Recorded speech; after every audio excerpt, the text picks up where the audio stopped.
All right, we made it to Thursday. Yay! We are streaming live. Our live video stream, sponsored by Springfield Wraps, designers of the KSGF studio, that live video stream. 1041 Nick Reed in the Facebook world, also YouTube. If you'd like to watch the program there, we are going to have Christy Fulnecki. It is a Thursday, tomorrow being Friday. We will be broadcasting live, of course, our Friday Road Show and a Heroes Breakfast. That's right, tomorrow at Scramblers. If you are a veteran, come by as we broadcast live 6 to 9, and you're going to get breakfast purchased for you. That thanks to Scramblers, Air Services, Heating, Cooling, Plumbing, Electrical, Delta Roofing, and Serenity Honors all coming together and buying you breakfast, you veterans, tomorrow morning at Scramblers. And that Friday Road Show always sponsored by Affordable Towing. And also Local for Less tomorrow. And I'm throwing a lot at you, but tomorrow's got a lot of things going on. This is one of those 50% off deals at 10 a.m. at ksgf.com. It will be available. Rosie Joe Cafe, $50 gift cards for only $25. There is an uprising that is going on that, boy, it's almost... I don't want to say frightening, but it's just such an indicator. It seems like this venue, that being the venue of the radio airwaves, is in some instances appears to be our only hope. Given that there is censorship in social media and so many things that are important to discussion and dialogue so that we can take an intellectual approach, are banned everywhere else other than this venue. And we're seeing the importance of the radio airwaves in this discussion of this, what's being called legislation to ban TikTok. And over the last 24 or 48 hours, as people have looked through this is one of those pieces of legislation that was presented as pretty universally accepted. Only a few nut jobs were opposed to it, the Ocasio-Cortez, and noting that, there's a money connection, China and her somehow, and portraying that as being the reason that she and a few others were opposed to this legislation. And I don't believe that their reasons are noble by any stretch of the imagination. But this more and more, the Rand Pauls, the more constitutional Republicans are noting that this makes the Patriot Act look like nothing. And I can tell you this from my perspective, and I'm going to read through to you some of the comments that are being made about this by those who have combed through it. I know Jesse Waters really focused on it last night, and Lindsey Graham, Senator Lindsey Graham, who is listed as a supporter or co-sponsor of it. I'm not sure if it's co-sponsor, but is one of the people supporting it and endorsing it. Last night on Jesse Waters on Fox News is reading things that are in it, and Lindsey Graham's like, "Are you sure that's the same one? That doesn't sound right. No, I'm not for that." And he's like, "Yeah, this is it." And Lindsey Graham, you could tell, and I really genuinely think this was a scenario in which Lindsey Graham, like many other Republicans perhaps, saw this and thought, well, it's just about making sure that the Chinese isn't infiltrating the United States by way of TikTok, and his staff people that look through these things say, oh, yes, this is good, and I suspect... it was not a good performance by Lindsey Graham on Jesse Waters last night, but I will give him credit. He fully acknowledged, I need to look at this more, and I'm not giving you very good answers. He said that. He goes, I'm not answering you very well on this. I need to find out about this and come back and talk to you about it. Yesterday, there was a battle between, not anything fierce, of course, but a debate between Josh Hawley and Rand Paul over this. Josh Hawley is one of the individuals that is supportive of it. Rand Paul, as I noted, with a number of Republicans, particularly conservatives and constitutionalists, are very opposed to this. And I tell you, the way I look at it just from the onset, and the Patriot Act, fool me once, shame on you. Fool me twice, shame on me. And I can't help but sense that that's a little bit of what's going on here. There were a lot of us,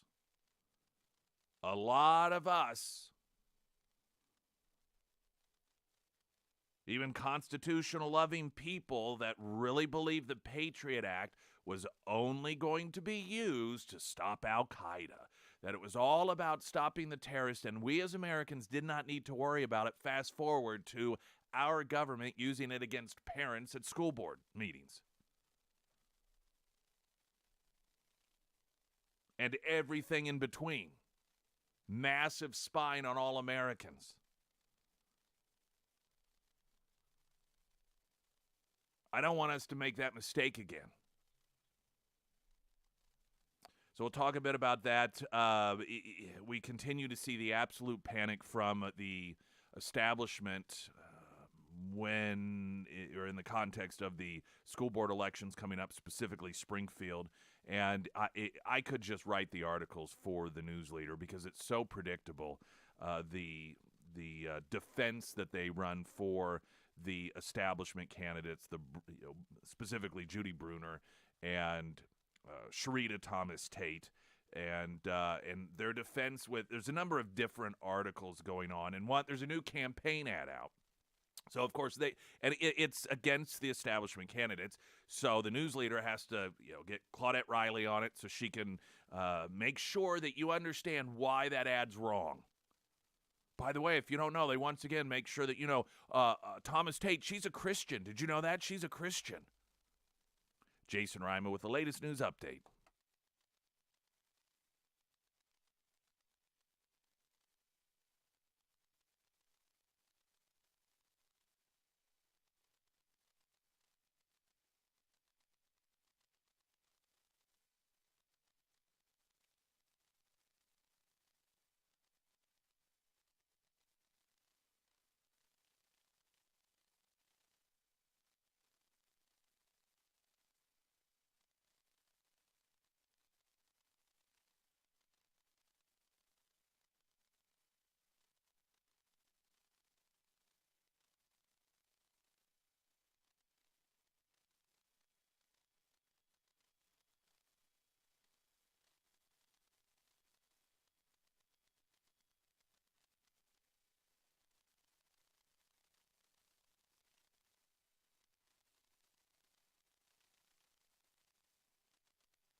All right, first alert forecast, which was moments ago, brought in fresh. Wind advisory tomorrow. A fire weather watch tomorrow afternoon. Today, cloudy, 67. Slight chance of showers and storms tonight, 56. Showers and storms likely tomorrow with a high of 74. Saturday, sunny, high of 56. Sorry, I paused there. I was thinking that usually you don't see a fire weather watch at the same time that there's showers and storms likely. Interesting. But it is weather after all.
Look, it's Oh, Sarah Myers. That's me. It's you. That's right. Well, I want to tell you about my friends over at Beatles Property Maintenance. Now, first things first, Beatles is spelled Beadles. And what do? Well, they do a variety of home repairs and maintenance. Now, I always say they do a variety because they truly do a variety of different things. It's just easier to say that. And with spring coming up, there are tons of things that maybe you're thinking about doing with your home, but you weren't exactly sure who to call. Well, call Beatles. So if you have a deck out there that needs a little bit of love, Beatles can help you out with that. Maybe you're thinking about doing some remodeling. They do bathroom remodels. They can help you out with light fixtures. They can help you out with vapor barriers, crawl space issues that maybe you've had. Maybe you've noticed some mold growth. Those are all things that Beatles Property Maintenance can help you out with. So yeah, they do a variety of home repairs and maintenance. Now, if there was something that you're thinking, oh, she didn't list this, but I don't know if they do it, give them a call today. They'll help you out. They'll let you know if they do it or not. You can find that phone number for Bruce and the Beatles Property Maintenance Team housed at ksgf.com under the Sarah's Endorsements tab. Do we get that YouTube volume Well, for Joe? I messaged Miss Joe, but she never messaged me back. Oh, okay. Well, she's probably very busy. I know. Senator Rand Paul, Republican Kentucky, Senator Josh Hawley, Republican Missouri, got into a heated exchange over the ban of China-owned app TikTok in the U.S. Paul hit the brakes on Hawley's proposed bill to ban the platform, arguing it would limit free speech and emulate censorship from the Chinese government. In a speech on the Senate floor, Hawley requested unanimous consent on the No TikTok on United States Device Act legislation that he introduced in January, warning that American data is being collected on the social media app by the platform's Beijing-based parent company. Hawley said, quote, "We acted just a few months ago with a sense of urgency because we decided TikTok was a national security threat, and we were right to act just those few months ago. And now we must take the next step to ban TikTok nationwide to protect the security of every single American." Rand Paul interjected, saying that it goes against the First Amendment. Quote, "We should not let fear of communism cause us to ignore our First Amendment protection of free speech. This legislation would require our president to ban TikTok. I ask the American people, do you want Joe Biden to be your censor? Do you want a president of either party to decide what you're allowed to say and hear? Who will you entrust to save you from your own eyes and ears?"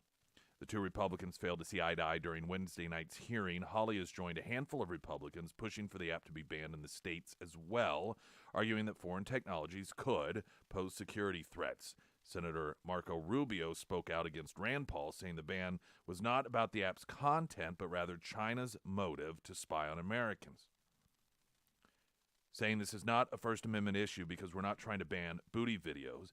I don't know that there's a better term for it. It's not about the content of the videos that are online. It's about the dangers to our national security that are presented by the way the company functions. Now, aside from the China component, this is where an argument like that from Marco Rubio, to me, is not valid, and that is our government has a history of not sticking to its, hey, don't worry, that's not about this, it's about that. Again, how often were we told, don't worry, the Patriot Act's not about spying on Americans. Don't worry, the Patriot Act isn't about going after Americans. The Patriot Act's not about anything that's going to infringe upon your privacy. It's all about stopping terrorism. And look how of course, now the government just says, oh, by the way, parents at school board meetings are potential terrorists. The argument that Marco Rubio is making in the Senate last night, or the night before, does not hold water because it is dependent on trusting our government. To say, don't worry, it's not about the government utilizing the tools to monitor your free speech or to come after you because of free speech. It's about this instead.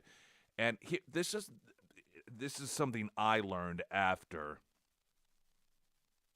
we watched the Patriot Act evolve into something that did far more damage to this country than the 9/11 hijackers ever could have imagined. And that is when any legislation is proposed, if you aside from the constitutional component to it,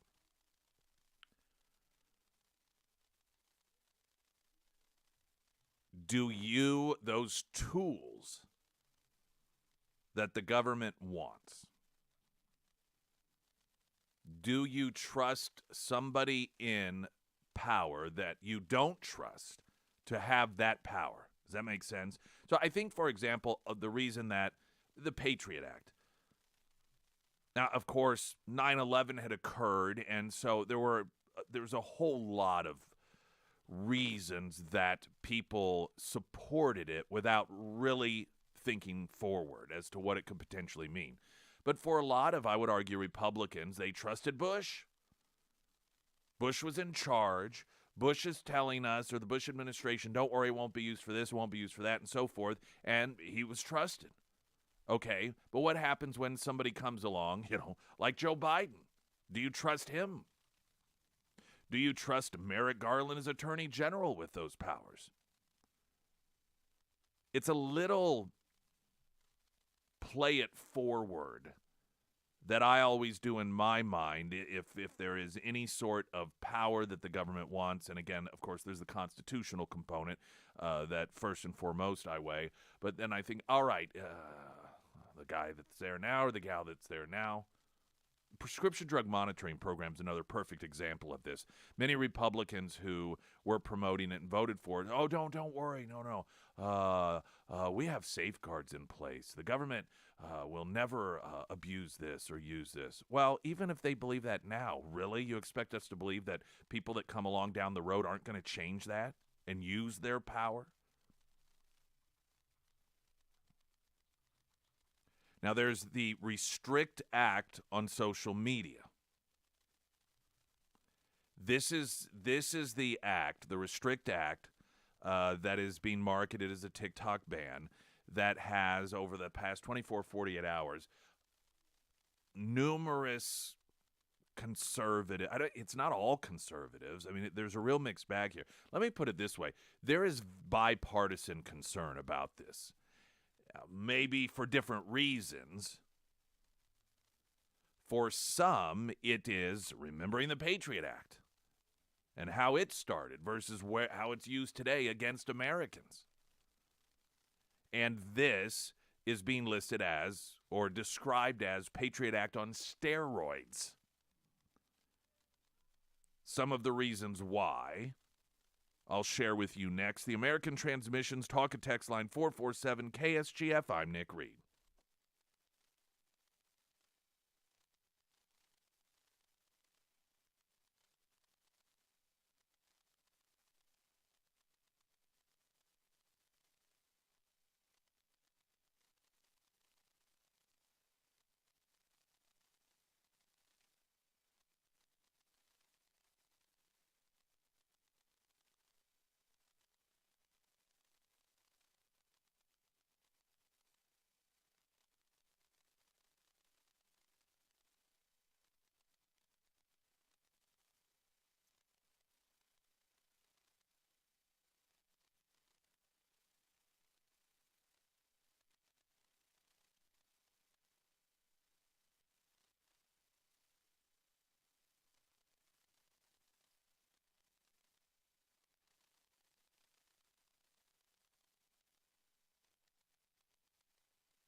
We have a scenario with the Restrict Act. There's bipartisanship for it, bipartisanship against it. And perhaps for different reasons, different motivating factors on both sides. The outrage over the Draconian Restrict Act, marketed to the public as the TikTok ban, is rapidly rising. The bill has been revealed as something far more expansive than a mere TikTok ban, granting sweeping powers to the federal government to restrict the online activities of Americans, imposing heavy penalties on any citizen who circumvents it, including criminal fines up to $1 million, jail sentences up to 20 years, and the seizure and search of hardware and online accounts, including cryptocurrency accounts. Tucker Carlson eviscerated the bill in a segment this week, saying the bill isn't about banning TikTok. It's never about what they say it's about. Instead, this bill would give enormous and terrifying new powers to the federal government to punish American citizens and regulate how they communicate with one another. He noted that, under the legislation, the government would it would allow the executive branch, in this case now, the Biden administration, to regulate speech on the internet. And if you somehow involved with, quote, what they deemed a foreign adversary, let's say you oppose the war in Russia, you could go to prison for 20 years. Donald Trump Jr. also slamming the bill, noting that the Uniparty wants more power to control what we do and see. We're now going to give the Biden goons the ability to throw us in jail for 20 years if they decide we're in violation of this craziness. Senator Rand Paul coming out against the bill in an article for the Louisville Courier-Journal.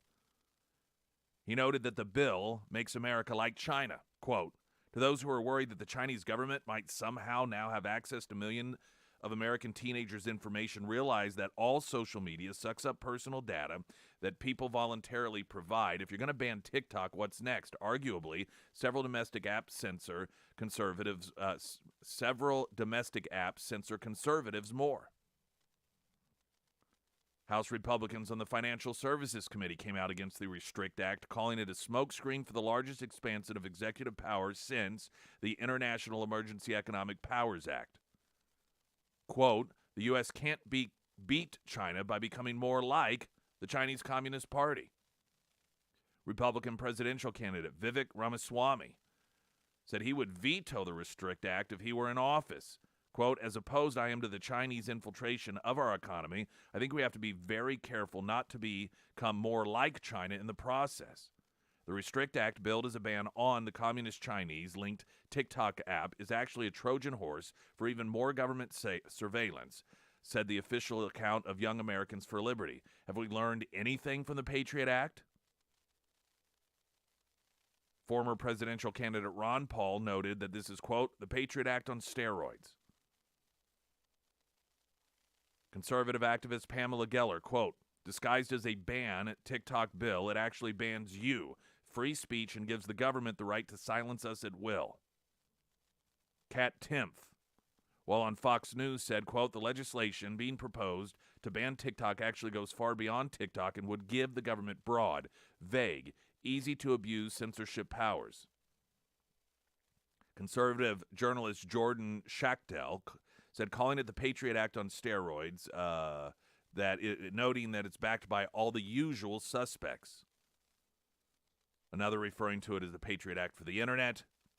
Reason senior editor Elizabeth Nolan Brown asking, could the Restrict Act criminalize the use of VPNs? Senator Warren's office says no, but that's far from clear from the bill's insanely broad text.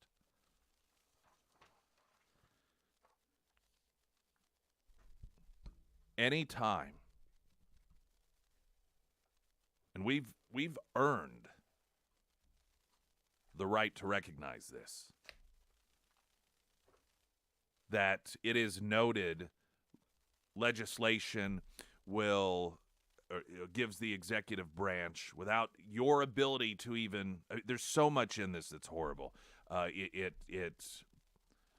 disallows or forbids challenges of U.S. citizens, essentially treating you as terrorists. You know how when we would catch terrorists, we'd take them out to black sites, and they didn't have certain constitutional rights off U.S. soil. That's essentially what some components of this would do, according to the text.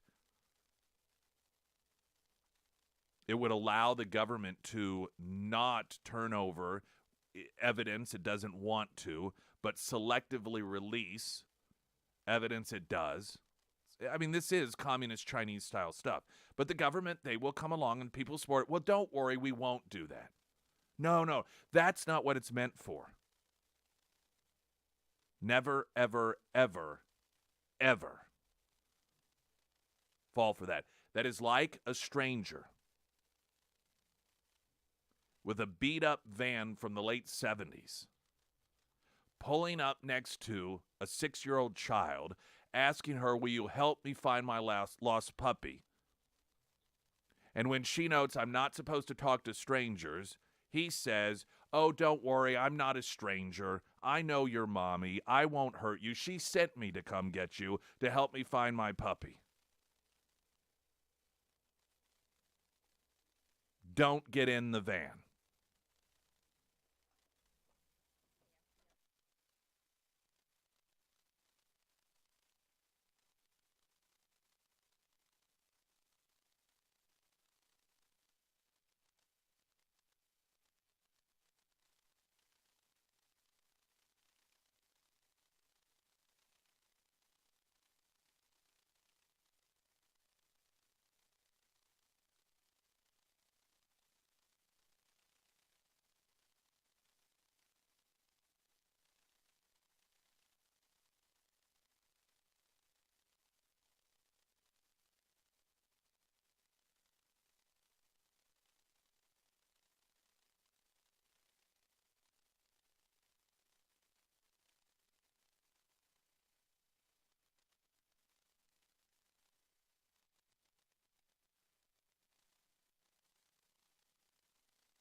Someone asked a question, and this came across in the American Transmission Talk and Text line, and I'm glad they asked it so I can be specific and clarify this. The ban. Let me get what it's called. There's confusion, which is understandable. And let me tell you, as I understand it, they asked Josh Hawley's for this. What? So Josh Hawley has what is called No TikTok on United States Devices Act. That is separate from, and he was trying to get unanimous consent in the Senate on this. Rand Paul pushed back a bit. There was some debate. At the same time, you have this separate Restrict Act, which is being called TikTok ban. It's from everything I've seen, read, and understand, the Restrict Act doesn't even mention TikTok. That the TikTok component to it, that's the way it's being labeled. I don't know where Josh Hawley is on specifically on the Restrict Act, though the listing of Republican senators that are shown in support of it does not, or the ones I've seen, does not list his name. But I'm not sure exactly where he is on it. So those are what the thing that he's been pushing. He's been pushing that for several months now. His, which it sounds like is specifically aimed just at TikTok, banning TikTok in whatever capacity, as opposed to this Restrict Act. So that's the separation there. That being said, there is a great piece that I want to share from the CEO and co-founder of the Federalist, Sean Davis. All right, I'm going to do quickly here some on-air programming discussion with Sarah because I have no other option. It's popped this on our Zeta over here. It's popped the login back. It shut it all down and popped the login back. Did he say anything? So he wants me to reboot it, and then if Okay. that doesn't fix it, then I need to call support. Okay. Well, so if you want to come around and Yes. do it, because I can't Yes, I do know. anything other than talk, which I'm not, if I have to. Don't take a break. I can't take a break, is what I'm saying. Don't even Sorry, I know that you're thinking, why are we talking about this on air? But the system that runs the commercials and everything has crashed over here, and I can't go to a commercial or anything and then have that discussion. And so I noted as the last break was occurring, this was happening, and so she was on the phone with the engineer. So that's what that is about. That means, so if we aren't able to get this thing up and running, then I guess I'll just be doing the show nonstop without commercials until 9 o'clock. I can do it. Yeah, you can. I might have to have you do some of your endorsements while I take pee breaks. Okay. My body has been. Got one left. My body has. You may have to throw some bonus endorsements in there. Well, because my body has been trained to pee at the top of the hour at 7 a.m., 8 a.m., and 9 a.m. just because I take advantage of those longer breaks there. Okay. This is the level of the award-winning radio you get here on Springfield's Talk 104.1. Twitter. There was a tremendous amount of hope amongst the oppressed in the world of free speech when Elon Musk came in and took over Twitter. Twitter, like all the other social media outlets, had been used as weapons against conservatives. It had been used to censor information, to alter the outcome of or try to guide elections by hiding information that was detrimental towards Democrats, we all know the Hunter Biden laptop cover-up. What we're seeing, to me, on the same level of significance is a banning of reporting on this trans organization that is calling for, what is it exactly here? A Day of Vengeance, I think is what it's called. Let me see if I can find here. Trans anti-Christian, Arizona Hubs, pro-transgender. I want to make sure I get the organization correct here. Pro-trans group wants to let's conceal the manifesto.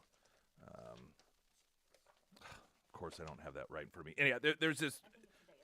Yeah, it's a Day of Vengeance, and it's been called by this. It's a specific more radical pro-trans organization that is indoctrinating people to believe that it's them or us, essentially, that the non-trans community is wanting to commit trans genocide, and so we have to have a day of revenge, and they've been pretty supportive of, thank you, of violence, and many people thought, yeah, maybe you ought to not do this given the trans individual that shot up the Christian school.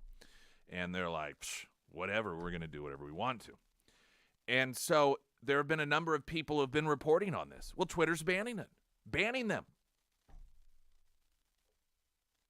Banning an organization that is calling for vengeance, that has supported violence,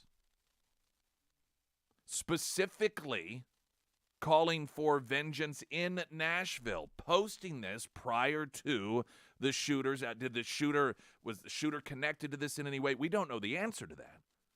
But the fact of the matter is they're still planning on having their event in, among other places, Washington, D.C., in front of the Supreme Court on Saturday. Seems pretty significant. Twitter is banning people from reporting on this. This, to me, is in the same arena on par with Twitter banning the story about the New York Post, or the story that the New York Post had about the Hunter Biden laptop. There were signs early on that Twitter ultimately was still going to some degree, censor. And I understand that a lot of people, particularly conservatives, were very, very concerned about this because it was just, you just don't want to believe it, because it's like finally, somebody who actually believes in free speech, no matter how unpopular it is going to take the reins on this thing. And he talked about free speech. Well, this is not a bastion. Saying, well, this is different, that's what the left always says. Hate speech isn't free speech. It doesn't count. We don't know if this is a case of Elon Musk can't or Elon Musk won't. In other words, is Twitter a world that he cannot stop it, he cannot change it, he just can't because of the nature of the beast? Or is he allowing this censorship to occur? So after the break, I want to share with you this piece. Twitter cannot be saved. It's time to let it die. And I think it's just a real, as some would call it, coming to Jesus moment. I had felt this way for some time in terms of hopes that it would get to be a place of free exchange of ideas without censorship. This piece manages, I don't know, it gives me closure, if that makes any sense. And I think perhaps it will to you as well. And so that's why I want to share it with you next.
Floors Plus for all of your flooring needs. And plus, don't forget the plus. It's become so... I've always liked older homes. One of the reasons I've always liked older homes is you either get the... sometimes the the claw-footed bathtub, or the nice customized showers where they're tiled. You could tell it was hand-tiled. It was custom designed. And with newer homes any longer, it's just, they buy one giant shower and plunk it right in, and which is fine. Everybody has their own personal taste. Some people prefer that. But I'm one that likes the style of the customizing, and that's the plus of Floors Plus, and backsplashing as well, and some other craftsmanship that they do. Whether it is flooring or the plus, Floors Plus, Nixa, Floors Plus, Springfield, they're all the same, obviously, just different locations, and 0% financing for 12 months. I want to share with you a piece that I think is very instructive and perhaps closure for people who have been struggling with the reality that Twitter has not become the free speech bastion that many people in America had hoped. And this is written by Sean Davis. He's the CEO and co-founder of The Federalist. He writes, I had high hopes for Twitter under Elon Musk's watch. After all, how could the tech giant get any worse after banning the New York Post, which was founded by Alexander Hamilton himself, for the crime of reporting on possible corruption of the family of a leading presidential candidate in the middle of a close election? We now have an answer. By banning conservative Christians for reporting on the horrific mass shooting perpetrated by an apparent trans person who hated conservative Christians so much she stormed a Christian school in Nashville, opened fire, murdered 3 9-year-old children and 3 adult staff. What happened in Nashville was not just another story on the news. We've worshipped at Covenant Presbyterian. Dear friends of ours work there. Our children we've known and loved for years attend school there. We wept throughout the day on Monday, desperately praying and waiting for news of our friends. And when the dust cleared and facts began to emerge about the demonic evil that was visited upon the school Monday, we reported the facts about what happened. One of those facts was that the shooting came just days ahead of a planned Trans Day of Vengeance, an event planned by an outfit called the Trans Radical Activist Network. The group's webpage announcing the event states, quote, I'm glad I was in the Stonewall riot. I remember when someone threw a Molotov cocktail, I thought, my God, the revolution is here, end quote. Pictures of radical trans activists sporting T-shirts that state trans rights or else, and feature outlines of guns proliferated on social media throughout the week, making clear exactly what these activists desired to happen. Well, it happened on Monday at a quiet Christian school atop a hill in the middle of Nashville, and by Wednesday afternoon, I was banned by Twitter from accessing my account, for reporting on the shooting, for reporting on the Trans Day of Vengeance, which may well have inspired the cold-blooded murderer, and for sharing a link to a news story from the Daily Wire, another conservative news outlet based in Nashville. Twitter claimed my reporting violated Twitter's terms of service, and that I had personally threatened, incited, glorified, or expressed a desire for violence. Such a claim isn't just false, it's defamatory. Twitter published a notice on my feed, which I can no longer even access, stating I violated its rules. Again, such a claim is false and defamatory. Twitter has a right to ban me for whatever reason it wants, but it doesn't have a right to viciously lie about me. Ella Irwin, the head of Twitter's Orwellian Trust and Safety Group, claimed on Twitter on Wednesday that the tech company wasn't banning accounts for reporting on the Trans Day of Vengeance. Instead, she claimed the company was merely trying to remove scheduling and logistics information for the event, lest people gather and commit violence. She claimed no accounts were being banned or punished for reporting on the event. That is also false. Irwin and others cling to the facade of safety. Quote, we're only doing this so as to not to inflame people, lest they join the Trans Day of Vengeance event. Let's be clear about this rationale. It is a lie meant to suffocate both the facts and those precious few of us who dare report them. It's no different than banning reporting of the Holocaust for fear it might incite someone to launch a new one, or banning police and accusing them of murder because they posted a wanted poster with the picture of a murderer on the loose. What the people behind this censorship are truly worried about is the prospect of the American people understanding the true evil underlying transgender ideology and the danger it poses to the country and its survival. They don't want you to understand how every major institution of power in this country bends its knees to the radical trans movement, tells its adherents, their victims, tells them that anyone who utters the verboten truth that boys can't become girls and girls can't become boys wishes to commit genocide against the so-called trans community. What do you think is the logical conclusion of telling delusional, mentally ill people being surgically mutilated and pumped full of hormones that Christians and conservatives want to commit genocide against them? That's the question you're not allowed to ask, because they know how you'll answer it because you watched with your own eyes what happened in Nashville on Monday. Marjorie Taylor Greene, a Republican member of Congress, was banned from accessing her account for highlighting the radical trans activist Day of Vengeance. Luke Rosiak, an investigative reporter for the Daily Wire, whose article I linked to in my tweet, was banned from accessing his account. Tom Elliott, who runs the invaluable media clip service Grabian, was banned from accessing his account. I'm banned from accessing my account unless I delete a tweet that Twitter itself has already removed from my feed. If it walks like a duck and talks like a duck, it's probably a duck. And if it walks like targeted ideological censorship of conservatives for the crime of reporting facts and acknowledging biological reality, then it's probably targeted ideological censorship of conservative reporters, publishers, and even elected representatives. As someone who regularly uses Twitter to both publish and consume the news, I was hopeful Musk would be able to clean out the rot inside Twitter once he took over. I hoped he would make good on his promise to restore Twitter as a free speech platform. I even pony up the $8 per month for his Twitter Blue service because I wanted to support his efforts. A lot of good that did. It's now abundantly clear that despite spending a whopping $44 billion to acquire the company, Musk isn't in charge of it. I don't know who actually is, but nobody who believes in free speech would spend the days after a mass shooting banning Christians, conservatives, and prominent reporters and news publications for having the audacity to report on what happened and what might have caused it. After all, you can judge a tree by its fruit.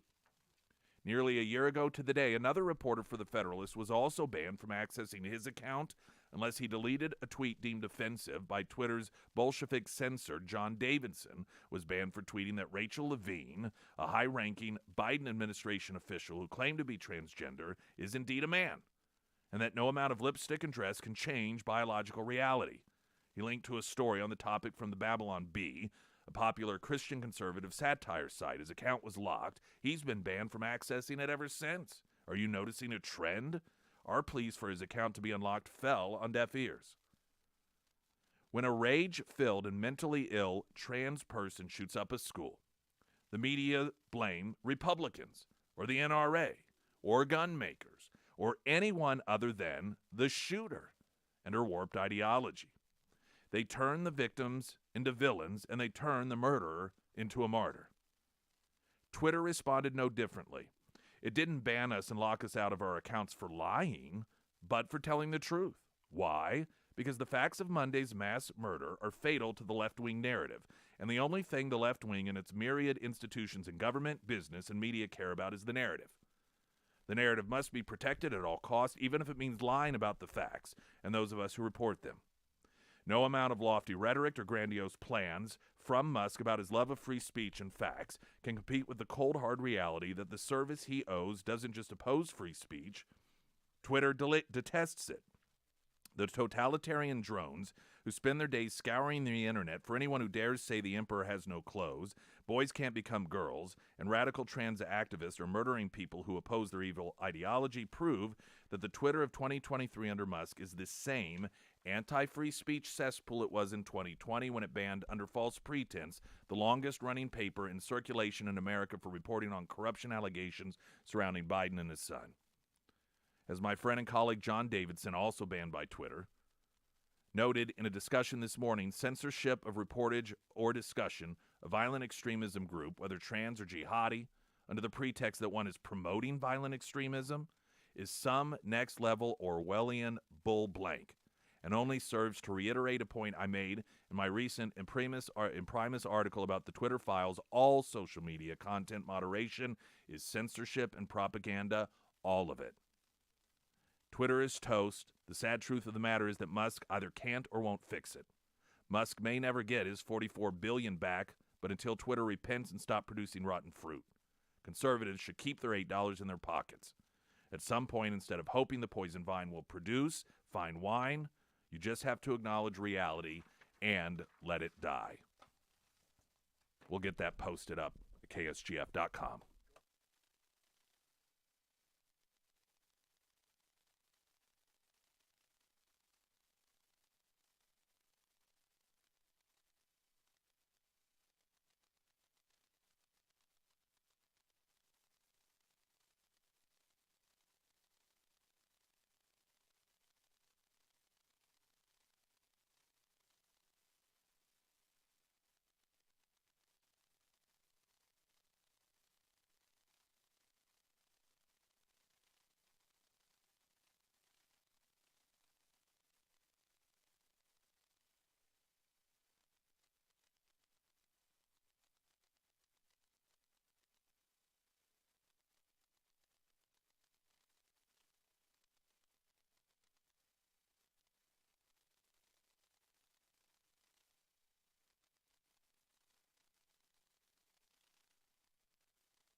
We got a Heroes Breakfast tomorrow. That's right, veterans stop by as we broadcast live from Scramblers. You're going to get breakfast free 6A to 9A. I can't recall if Ryan will be stopping by or not. A1 Custom Car Care. Regardless, any of your car care needs, even if it's tire inflation, or you want to know how it is to change your cabin filter so that you don't have to pay someone else to do it, ask them. They'll show you.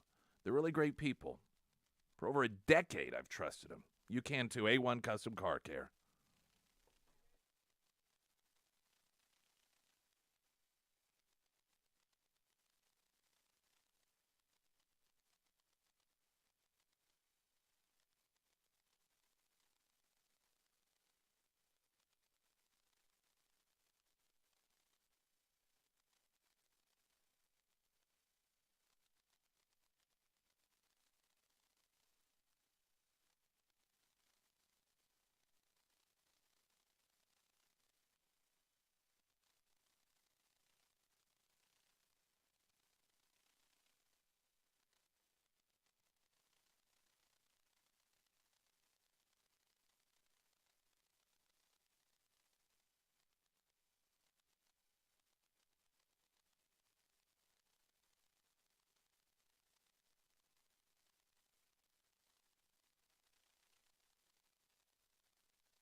Hey, if you have home loan needs, would you like a great home loan?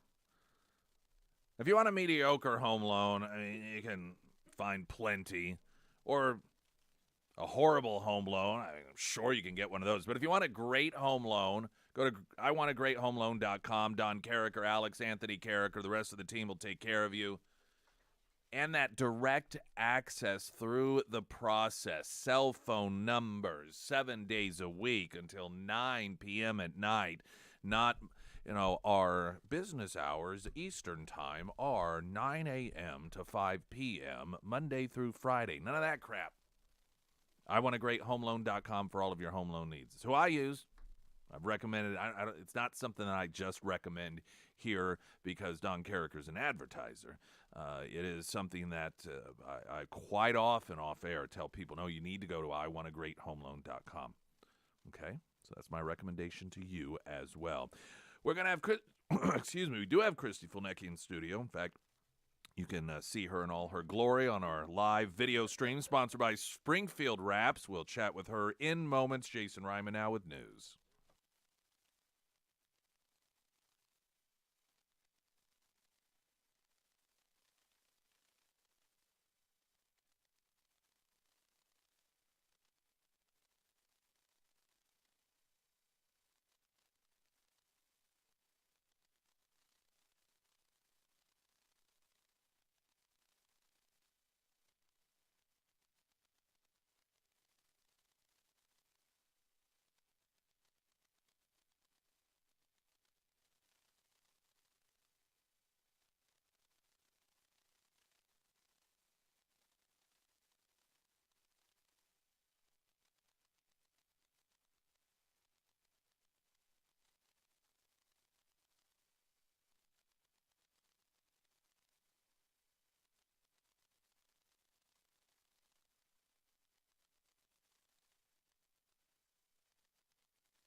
And the First Alert forecast, sponsored by Navant. Employee benefits that work. Wind advisory tomorrow. Fire weather watch tomorrow.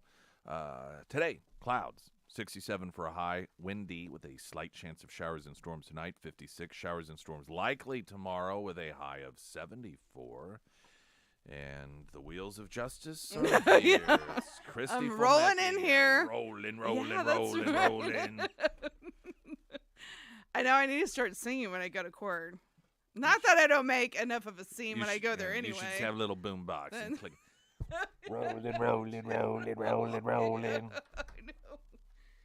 Yeah, I'm telling you, they're not a lot of disabled attorneys. I'm kind of surprised, but it's I always am a positive person, so I get great parking. Oh, there you are. Yes, because I have that parking tag. Which, I'm sorry, but that seems a little messed up. You don't even have to walk from the parking space to the... I know. And you even have somebody pushing you. So you get the best spot when you have to do the least amount Well, in yeah, order to but- actually... Your spot should be in the back. No, it takes energy to get out of the car. But then, Well, but I know it, maybe that, that's but for that the people part with the doesn't walkers change. or something.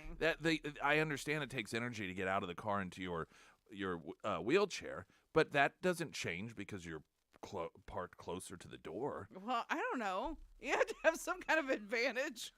Well, You do. You have a human being that pushes you. That's right. I know, it is pretty sweet. Speaking, I know. Let's make all the disabled people mad at us. well, this morning. hey, as usual. Listen, you are you have a hall pass. I mean, it's like because you yeah. are right now disabled, I know. so you And can. a female minority. Yeah, so I mean, you can. You are in the club. That's right. I can make fun of anybody. Well, except for trans. I can't do that, but Yeah, I you can never still make know. fun I of mean, them. one day. yeah. Keep dreaming. Keep dreaming. Okay. I have an interesting Ooh, okay.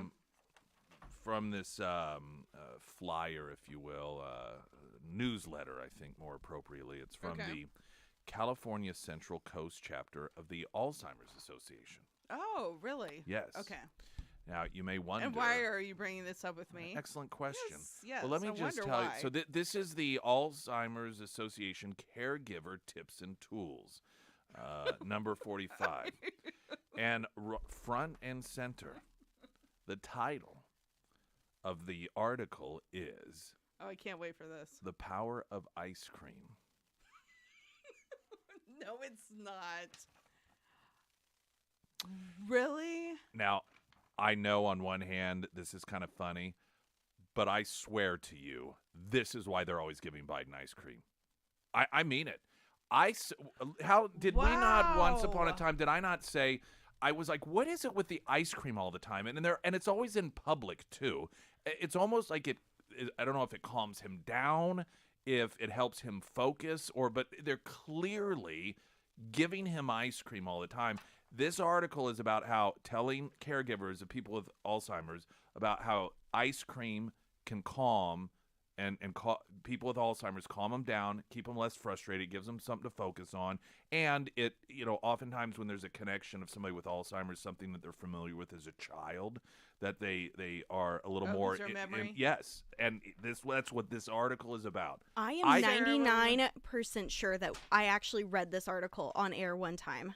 It's something about Oh, really? yes, because we were talking about this one time, Mhm. and I pulled that article up, and it talks about sundowning, I think. Oh, That, yeah. Oh, yeah. I think that's sundowning I is, don't remember sundowning being in this, so it was probably a different article. Okay, but I So this- remember, yeah. I 'Cause this remember pulling actually up an isn't- official yeah. article. Yeah, this actually isn't an Wow. article as much as it's like a newsletter for caregivers of people with Alzheimer's from the California Central. Does it say why they like ice cream? All right, so the first part of the article, it talks, it's about people with dementia and how it is that they aren't able to access coping skills like people without Alzheimer's or dementia do. That's why they get so frustrated oftentimes, and they get angry because they don't have coping skills. You'll never. Thank goodness he's president of the United States. I know, right? Yeah. They know you'll never hear a person with dementia say, I'm getting a little frustrated, so I'm going to take a walk to clear my mind. This does not happen. Instead, when frustrated, a person with dementia may get angry, agitated, pace around the home. I mean, are these not descriptions of Biden? Wow. Rummaging through drawers and cabinets. You, the caregiver, may not even know what the source of the frustration was, but you'll notice the effects of the stressor on the person's behavior. People with dementia cannot control their reactions to feelings of frustration, so they'll manifest in some form, most likely through a behavior that they do not have the cognitive skills to choose. So it talks about, identifying, neutralizing the possible source of the stress, providing reassurances, let them know it's okay. And then they say, and then ice cream. Yes, ice cream. It takes all of your Wow. worries away. It's soothing, delicious, and personable. Everyone has a favorite flavor. Ice cream brings people with dementia to happier, warmer times. When the treat was shared with friends and loved ones at a special, joyous occasion, ice cream has the power to immediately elicit soothing feelings at the very first taste of a single spoonful. It erases negative feelings related to the frustration and continues to stimulate pleasure receptors in the brain with every scoop. It's Oh far my more gosh. effective and safer than Prozac or any other happy drug on the market for people with dementia and Alzheimer's. They say if you are caring for a loved one with dementia, find out what flavor is their favorite and never run out of it. If you have dietary concerns and so forth, and it goes on. But I'm not joking when I say I Wow. really... I do. I believe, and that's why it's in public, because it helps him not be as erratic, not be as... If you notice the times that he snaps at people, when he get angry, there's never any ice cream around. I'm Oh, yeah, serious. yeah. Oh, that's it's true, not yeah. in a setting And- where he's been eating ice cream. I swear, I 100% you know, believe that's what yeah, they're doing. I mean, I didn't know that. But the scary thing is the bottom of that page when you said about the losing your cognitive abilities. Mhm. Oh, well, yeah. I mean, this is This is a person with their hand on the button that lost his cognitive abilities. But that was interesting because They probably rewired when- the button for the nukes to the butler service, so when it turns on, that they know, go get him ice cream. Go get him ice cream. which begs the question: who's in charge? I mean, who's I'm running guessing. him? I'm guessing Baskin Robbins, That's right. Haagen-Dazs, Well, Breyers, Island. But that would make sense because did you see his reaction when he was supposed to go give the press conference after the Nashville shooting? I And he know. was talking about ice cream. Yeah, he was joking He was about. like- I know. Yeah, I mean, it's almost like he was so stressed and he started laughing and he needed his ice cream. But that was part of it. And then he was joking or he was talking about somebody else in the crowd that was there for the. I don't know. And I thought, what is wrong with you? And you just made, a whole state, a city or a country angry at you because you didn't even know. It's how because he to didn't talk- have his ice cream. That's why. Yeah, that's so scary. Christy I don't Fulnecki with know. us. We're going to get an update here on the traffic and continue on. Oh, okay. I And- thought you were going to say the train. There was another No. train that derailed. Yeah, I did see that. I saw Yeah. there's a train derailment. And obviously, so. Thomas the Train is in So we'll charge know, in yeah. our country. It was in Minnesota, so if you're playing the game, guess what state Pete Buttigieg is not in? You already know the answer.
John Fetterman's hospital stay has gotten extended again.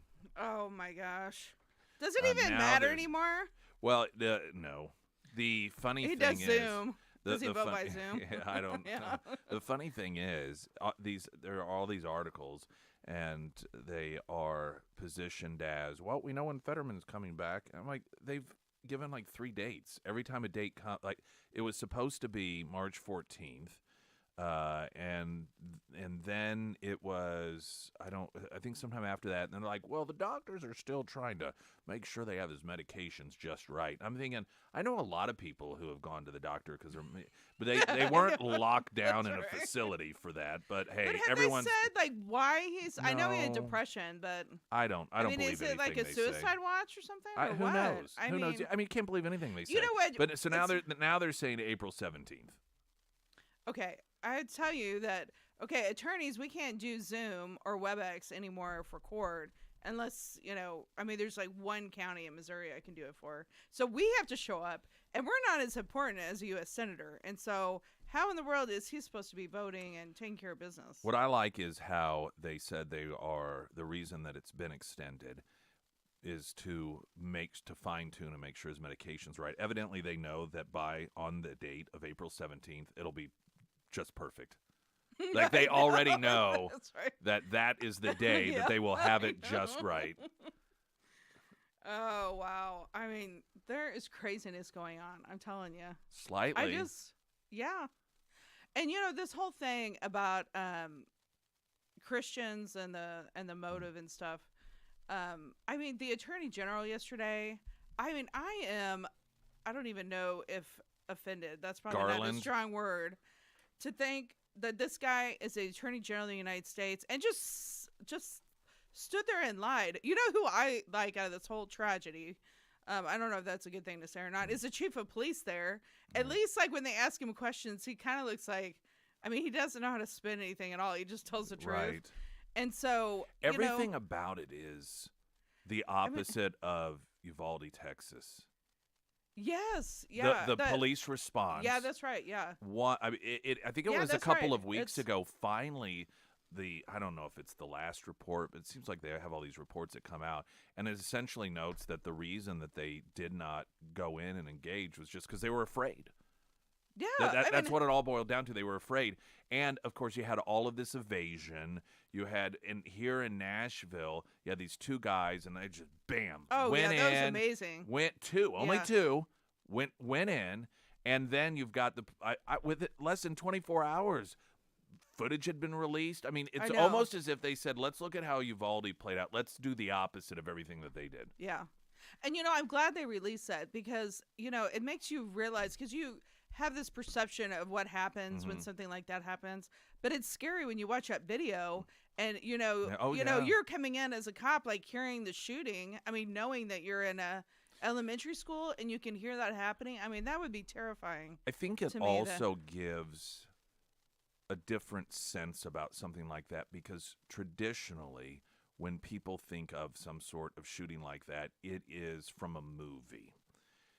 Yeah, And right, and when yeah. something's in a movie, there is, no matter how realistic the movie is, there's still this separation, this emotional separation because it's a movie.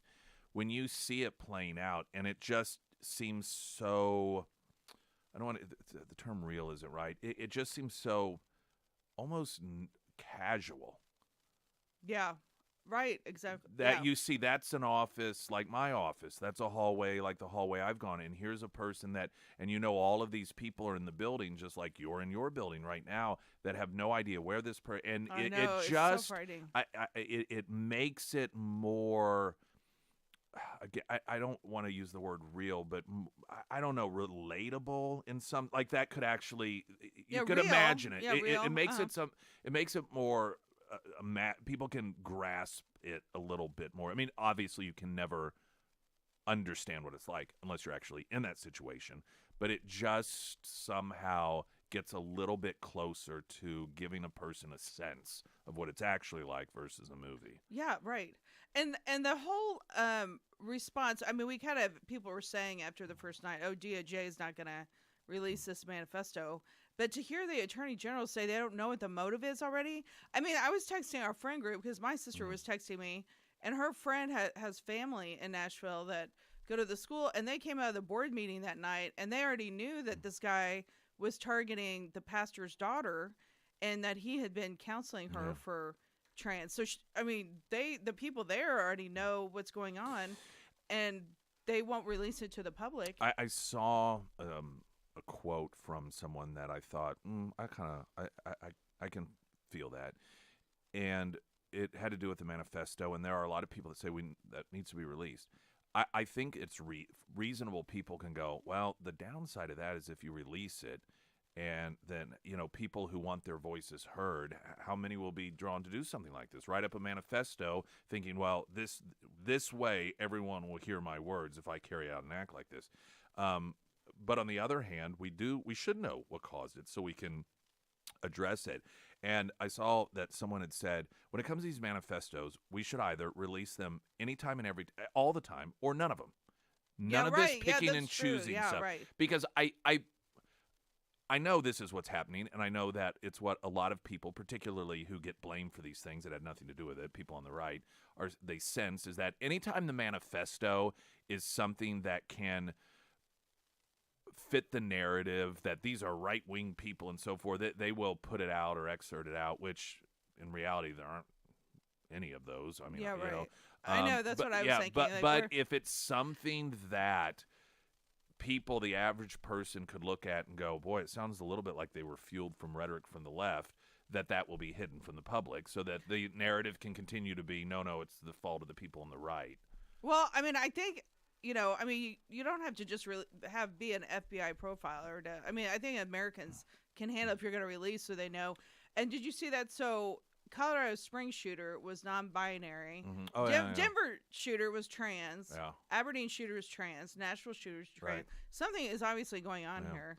Well, it's these are people who have mental issues, right? And this is where they are victims. They're not victims of people who are opposed to the transgender ideology. They're victims of a system that takes them in as people with mental illnesses and says, "Oh, you're just trapped in the wrong body. Yeah. Have some surgery." That's right. And it's not your fault. Yeah, it's not your fault. It's worse than when we went through that era of just throwing drugs at kids. And that's why it is, I believe. I don't think it's because they're trans. I think it's because that they are individuals who went to a system or through a system that was supposed to help them and instead just said, oh, you're just trans, get a sex change operation, and that's going to help everything. Are you we got to take a okay. break. We'll Okay. continue with Christy Fulnecki, Springfield's Talk 104.1. I'm Nick Ree.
Heroes Breakfast tomorrow. Stop by as we broadcast live from Scramblers if you're a veteran. And you're going to get free breakfast thanks to Delta Roofing, Serenity Honors, Air Services, Heating, Cooling, Plumbing, and Electrical, and Scramblers, of course. That is 6, 8, and 9, 8 tomorrow as we broadcast live.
First Alert forecast sponsored by St. Clair of the Ozarks Home Improvements. Yeah, I know, it's good. I remember when it came out, he talked about how he was hoping it would replace New York, New York by Frank Sinatra. Yeah, no, I don't think so. No, I agree. It's still a good Yeah, song. it is good. Yeah. Wind advisory tomorrow, fire weather watch tomorrow afternoon.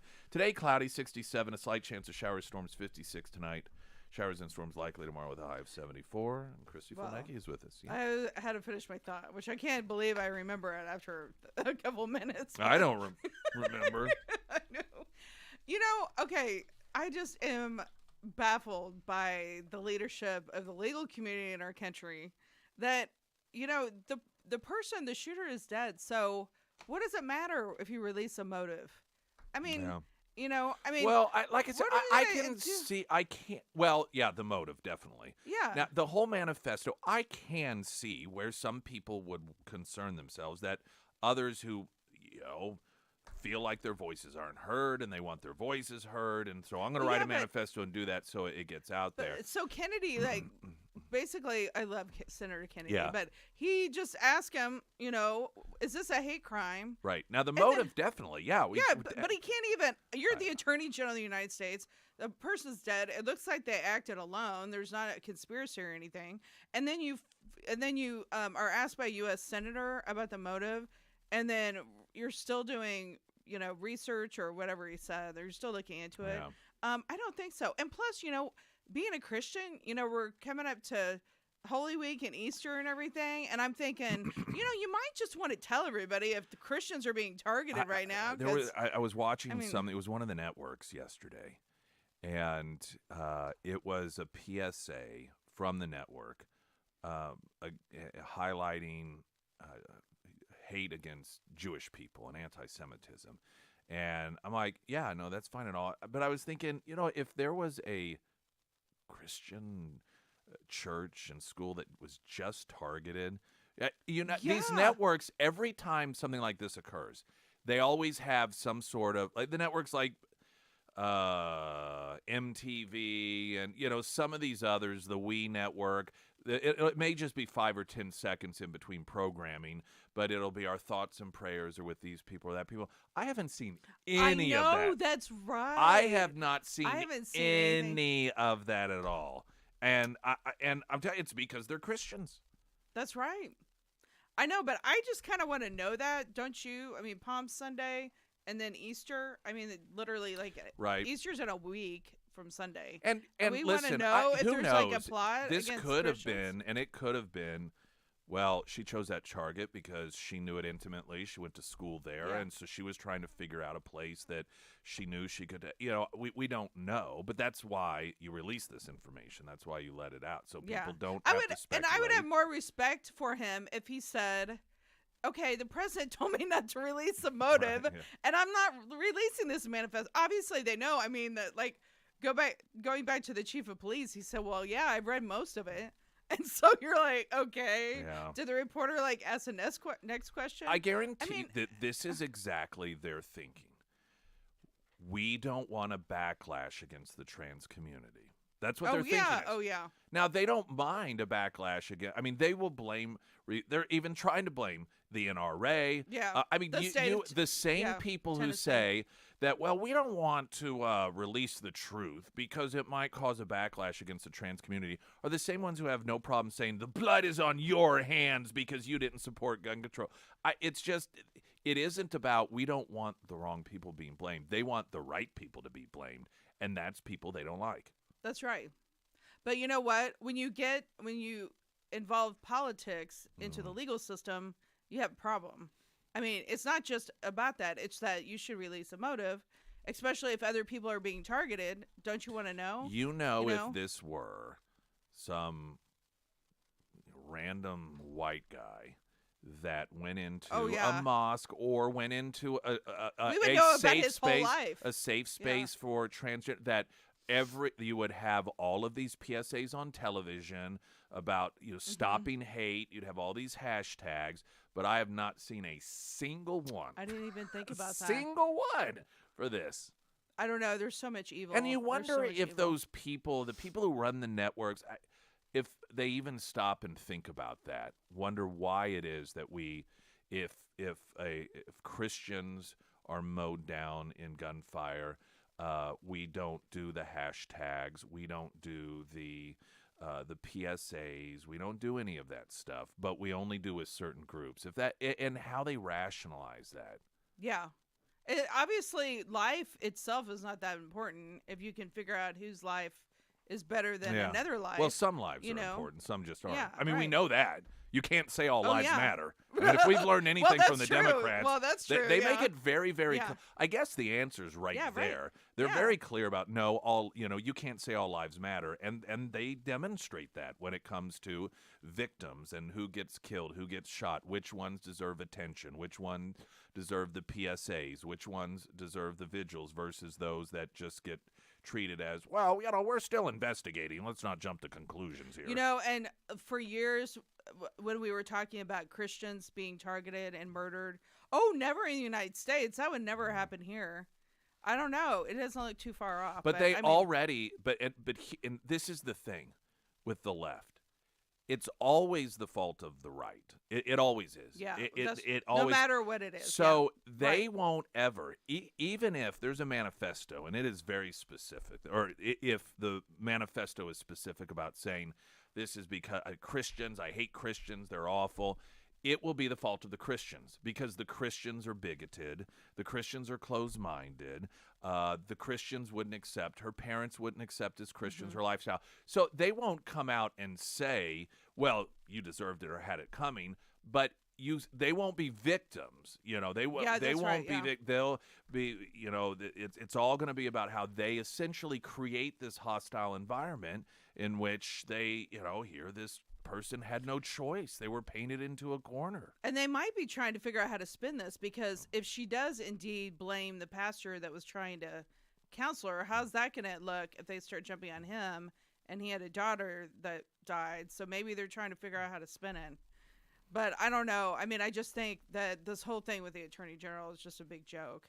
Speaking You know? of, Oh, I saw. We'll talk about this next. Okay. That the attorney general, we've learned, essentially, he did. He instructed marshals not to arrest those that were illegally trespassing and protesting outside the Supreme Court justices' home. Remember, we were like, "Why? This is I know, against the that's law. Right, I know. This is against the law. Why? A federal law." Mm-hmm. But again, it's because they're on the left and the That's Supreme right. Court justices were conservative, so they had it coming. And so now we Again, know that it- came directly from Mhm. Garland saying, "Don't arrest them." That's right. We've got Chris- again. It depends on who you are. Well, That's yeah, all. absolutely. Yeah. More with Christy Fulnecki here in just moments. I'm Nick Reed.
Yeah, we were talking about things mental earlier, and to an extreme degree. I was reading an article actually that Mark Long, Garage Experts, had sent me, and it was really in depth. It talked about all the different studies, the connection between clutter and depression, clutter and unhappiness, clutter and being ineffective, and it's true. And I was telling Morgan, my wife, about this last night, and she goes, "Yeah," she goes, your mind. If you have a cluttered mind, you're gonna have a cluttered life, and vice versa. And it really is true. And I know that that really spoke to Mark because how they are very uncluttered in their life. And of course, it's one of the things they do with Garage Experts. And it really is. The garage at my house is a place I actually enjoy going now. Wow. And Can I you never do that did. to my office? You should. You could do It's it. a little cluttered. You could you could have your garage done. However, you would need a roll-off dumpster for all the shoes that you have in your garage. But no, there's absolute truth to it. Garage Experts, and whether it is an office, I mean, any place with a floor, really, a commercial building, a veterinarian, or your own garage at home like mine. Garage Experts, you can find them under Nick's endorsements, ksgf.com. The Attorney General was discovered had instructed marshals not to arrest those that were violating federal law while protesting outside the homes of conservative judges. Senator Britt said the guidance documents that she had showed during a hearing noted that, quote, they were actively discouraged from doing so. A section of the guidance given to marshals even said that arrests were not the goal of their deployment. Now, these were people that this was not legal protesting. So what is your goal? This is not legal protesting. This is different. It is against federal law to protest outside the Supreme Court or the homes of Supreme Court justices in a way that is meant to interrupt what would otherwise be their genuine judgment. And it's no secret that's what they were doing. That's what they said they were doing, that they were there to demand the Supreme Court justices not overturn Roe v. Wade. So they were very clear in their intent to violate federal law. Senator Britt noted that the guidelines told agents to coordinate with federal prosecutors before if they ever did make an arrest.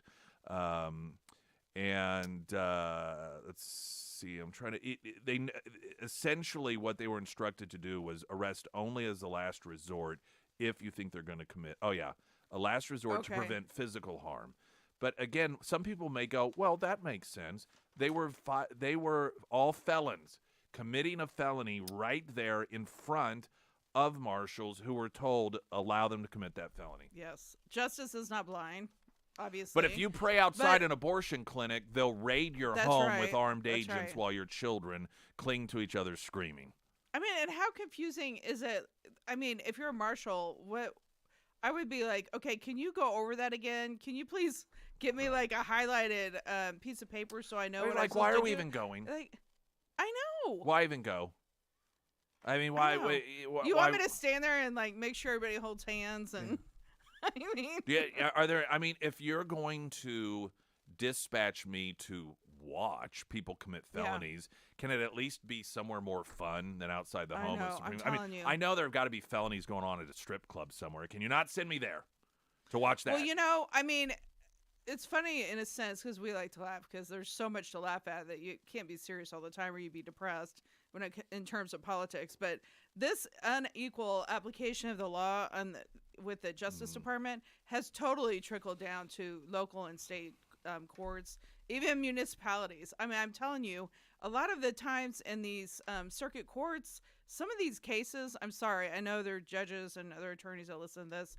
I mean, there is a lot of unequal application of the law.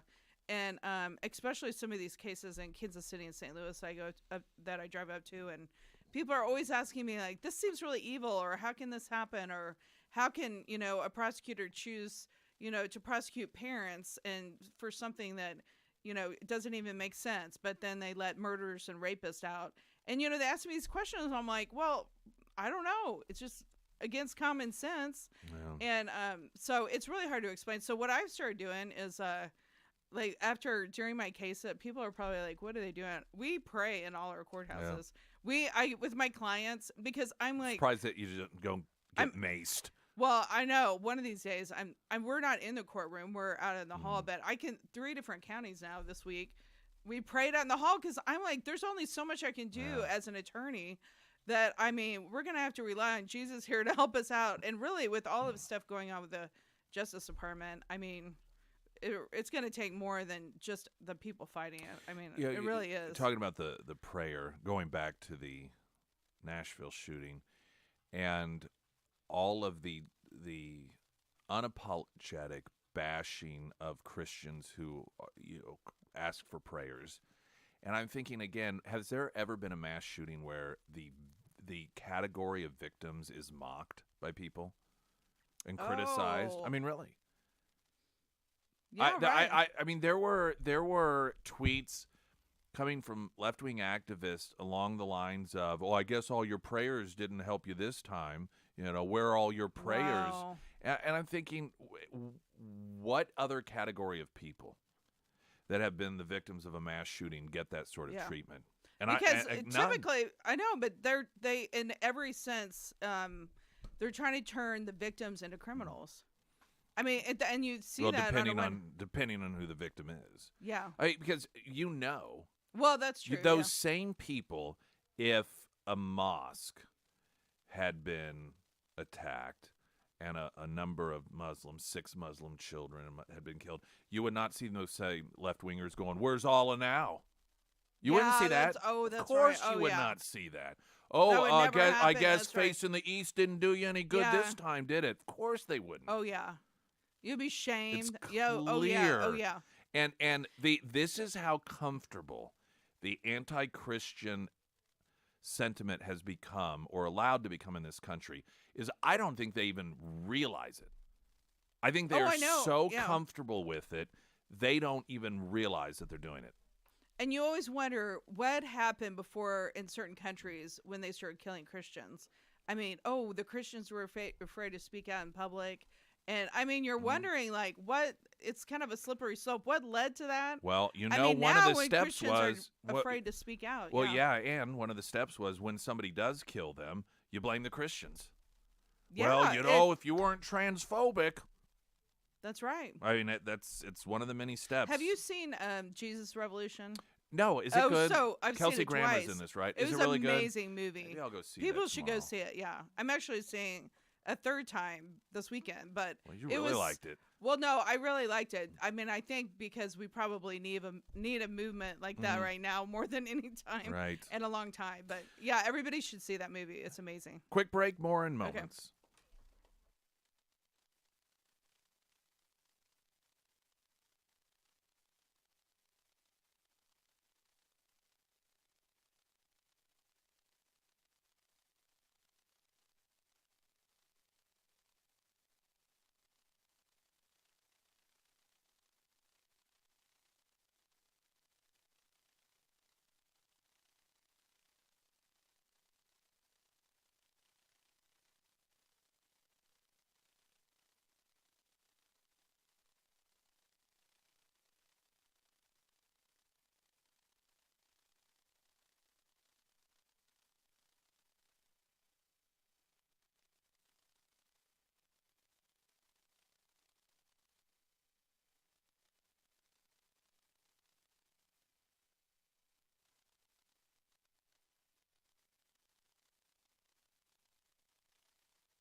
Chrissy Filnecki with us. The grand jury hearing evidence in the Manhattan District Attorney's investigation my and former gosh. President Trump will not sit on the case again until April 24th.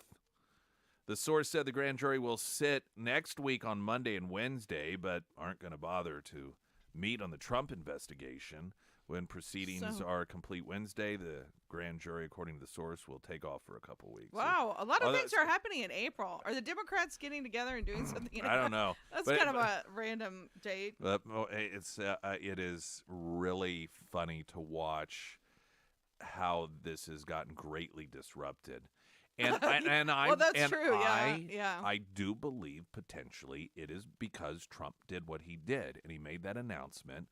And I don't know whether it was an accurate announcement. I don't know if he really did hear that, and if that really was going to happen, or if he just, whatever. He's so smart. I know. But I could see, because what it resulted in, he made that announcement, I think, on a Friday. Trump did that next Tuesday. The whole weekend and the Sunday shows were people, even Democrat lawyers, saying this cannot happen. This is an abuse of power. You've had polls come out that show even, I think it was 54% of Democrats said, or somewhere around there, that this would be an egregious abuse of power. And all of a sudden, it doesn't seem quite as inevitable as it once did. He's so smart. And, I mean, if the guy, he is such a great marketer too, because you can try to explain what's going to happen, but I mean, you might as well just say, I'm going to be arrested. I mean, I think it's great. I always think Wreck-It Ralph. He just comes in and just bashing things up, and it's like, ah. He's been really good on Hannity. The last couple nights, Hannity's interviewed him. Mhm. But it was so interesting. He was saying that he could resolve the conflict in I did see that. Ukraine Yeah. in 24 hours. I totally believe him. He's like, a lot of the stuff I could take. He was like, it wouldn't have happened with me. Well, yeah. And it Whether was- you agree with the timeline or not, I mean, he certainly has. Other people want a track record getting these things done. I mean, look at the Abraham Accords. Well, yeah, right. I mean, good point. And so, Yeah, and yeah. also then he asked him about the balloons, and about the. What he and said, I didn't hear He it. was like, "Oh, they wouldn't have flown those balloons. Well, that's they wouldn't true. even flown those balloons over the country." And then he was like, talking about how confused Biden is, and he's like, and then he's in the wrong country. He's in Canada. And he's talking about China. He's like, he was in Canada. I mean, really. You wonder it's if, not that- like, in the back of the room, there was somebody with a map or a cue card, and they like hold it up and shaking it where it says Canada, because they knew there was a He's good like, chance it's he'd the- forget where he oh, was. I know it's the other sea country. Yeah, Cambodia. What? Where am I exactly? Oh, Canada. Yeah. It's interesting that something that you probably think about and talk about a lot of times, China. I Hmm. mean, that's probably the country that you would never want to come out of his mouth, especially if you're Right. one of his staffers. It was always fun when it You- came out of you Trump's could mouth say- because he was China. China. That's right. I mean, if you're a staffer, I'd be like, you can talk about anything, but don't mention China. Yeah, and if And you're then- good, if you're good, When the sun goes down, get you some can ice have some cream. ice cream. Christy Fulnecki, as always, thank you Yes, for that was wheeling fun. yourself in That's today. right, The the wheels wheels of of justice. Grind slowly. Grind slowly with Christy Fulnecki. News in 60 seconds.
Emily Johnson, House Theory Realty, all of your home buying needs, your home selling needs. There are lots of realtors out there.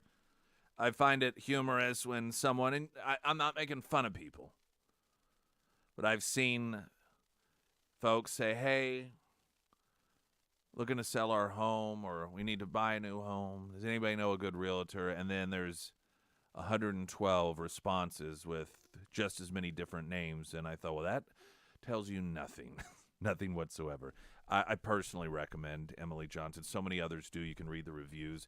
She just does a tremendous job.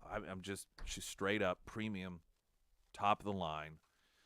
And she doesn't just she's not volume. She's not, well, got to get as many as fast as possible. And my goal is to just get you in the first house I can. It's about getting you in the right home, in your future home. And she's going to have a conversation with you, what it is your needs are, what your wants are. And you can hear that when you read the reviews of people who have used her services. One of the things I like, I know my experience when she's shown me a home before is it's not Pollyanna, oh, well, this is what this is. Like, well, that's a thing maybe you need to, think about. Or, well, you mentioned that you were wanting to do this, and this may not be so accommodating. So it's not about getting you in a house. It's about getting you in the right house. Emily Johnson, owner, broker, House Theory Realty. I want to talk here coming up about the continued panic we see on display through the propaganda of the news leader in an attempt to keep the school board under the thumb of the elites, the establishment. We've got two establishment candidates versus two non-established candidates for the Springfield School Board. Bruner, Thomas Tate, or the establishment. And it's clear when you see the propaganda, this full court press and defense anytime. I mean, it's just hilarious. It's so... why the news leader doesn't just flat out... I mean, I don't know if they have to report these articles as in-kind contributions, but the minute an ad is run against these candidates, bam, the bell rings, and you've got the news leader writing articles explaining to you why it is that you shouldn't believe that ad. Explaining why it is that the ad is inaccurate, taken out of context.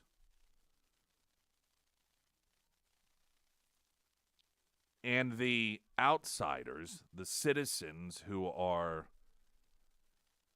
attempting to get things back on track so that learning is the priority in the school district, they know that this is the reality they have to deal with. It's very challenging. It's very frustrating knowing that you are in a rigged game. The voters in the Springfield School District, however, overcame that rigged game during the last election, and the establishment lost. They are extremely worried that if the establishment does not win this time around, that you're going to have a school board run by people who will have this much stronger presence, whose number one priority is education instead of activism. And of course, the establishment will tell you that we're not using this as a training ground for activism. But as we talked about last Tuesday, I mean, there are actually posters in some of the schools that use the word activism when it comes to left-wing causes, encouraging students to, as one of the tenets, activism. They have been turning it into a combination of a victim factory, conditioning young people to believe that they're victims, and a camp to educate kids into activism. I mean, you might as well just ultimately send them away to some sort of camp that teaches you how to be a social activist. There are two different stories that the news leader is run. I mean, there's more than that, but two that I want to focus on today. That is an attempt to alter the outcome of the election, to which the establishment will continue to hold what power they do have. One, political attack ad accuses Thomas Tate Bruner hating American values, and the other, emails to SBS board show public reaction after vote to demote Maryam Mohammed Makani. So I want to talk about some aspects of those two articles coming up here in just a couple of moments. Jason Rima has our latest news.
First alert forecast, as mentioned, we've got the chance of showers and thunderstorms tomorrow with a high of 74.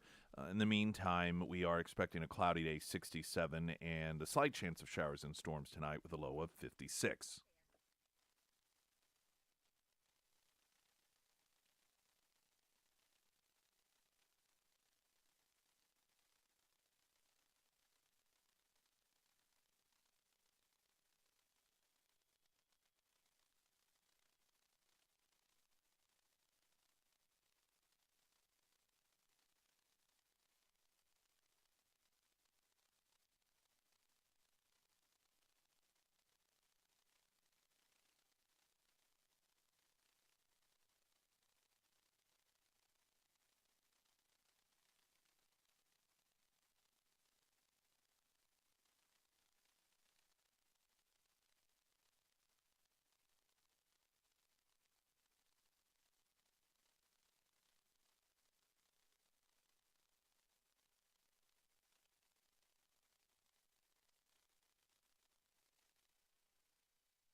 political attack ad accuses Thomas Tate Bruner of hating American values.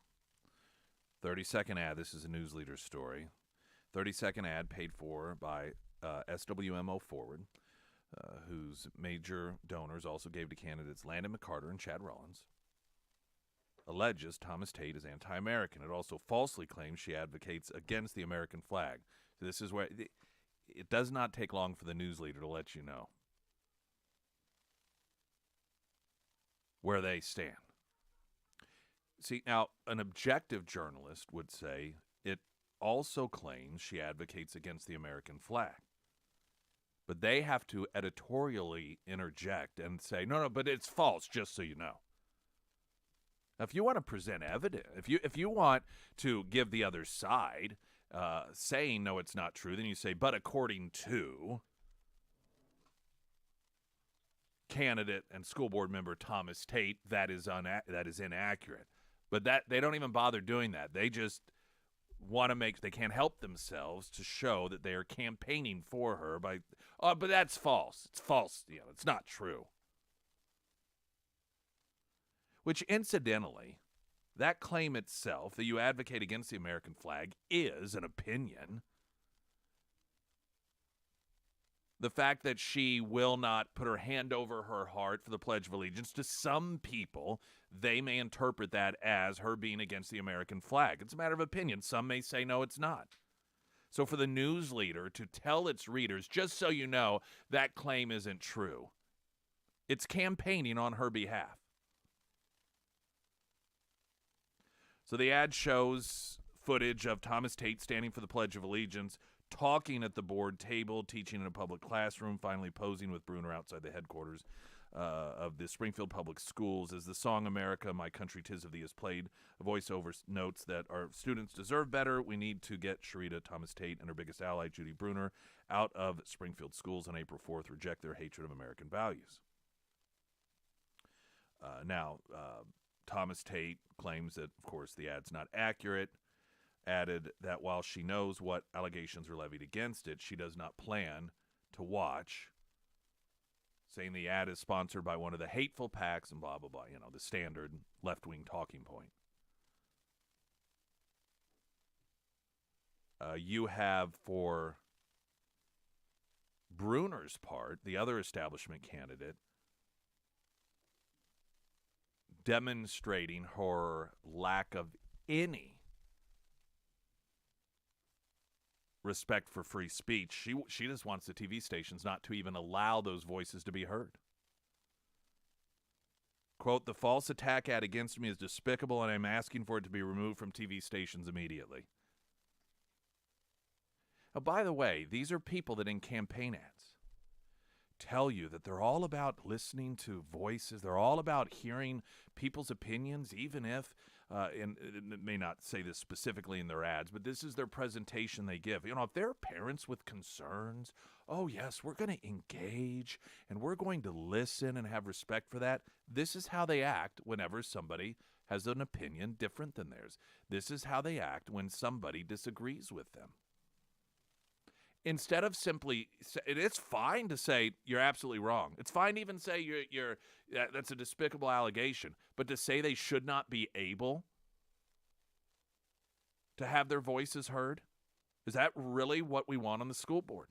Do we want people on the school board, and in this case specifically Bruner, who does not believe people have the right to have their voices heard unless she approves of it?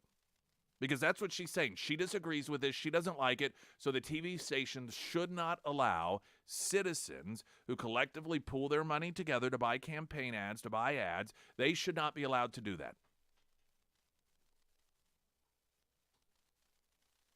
Once upon a time, this was America, where we had freedom of speech.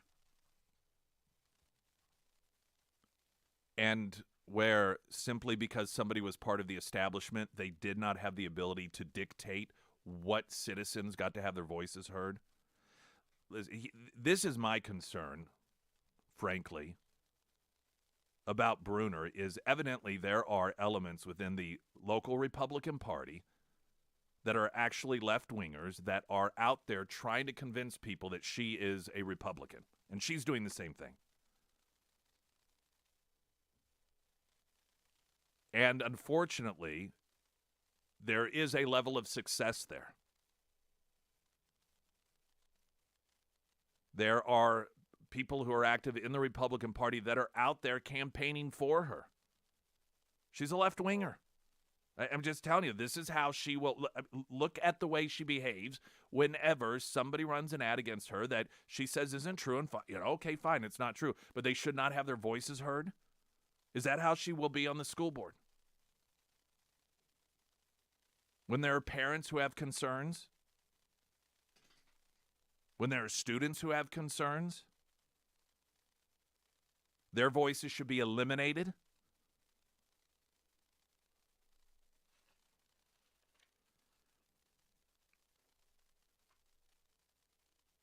Back to the Pledge of Allegiance situation where, and this is the foundation to some degree what the ad is placed upon, and it was this video of Thomas Tate during the Pledge of Allegiance, but she remained silent, and she's doing the thing that we see with all of these left-wing protesters. She didn't kneel, but she refused to participate with everyone else. Now, part of the problem I have with, listen, if you do that, own it. Own it. Don't be a coward.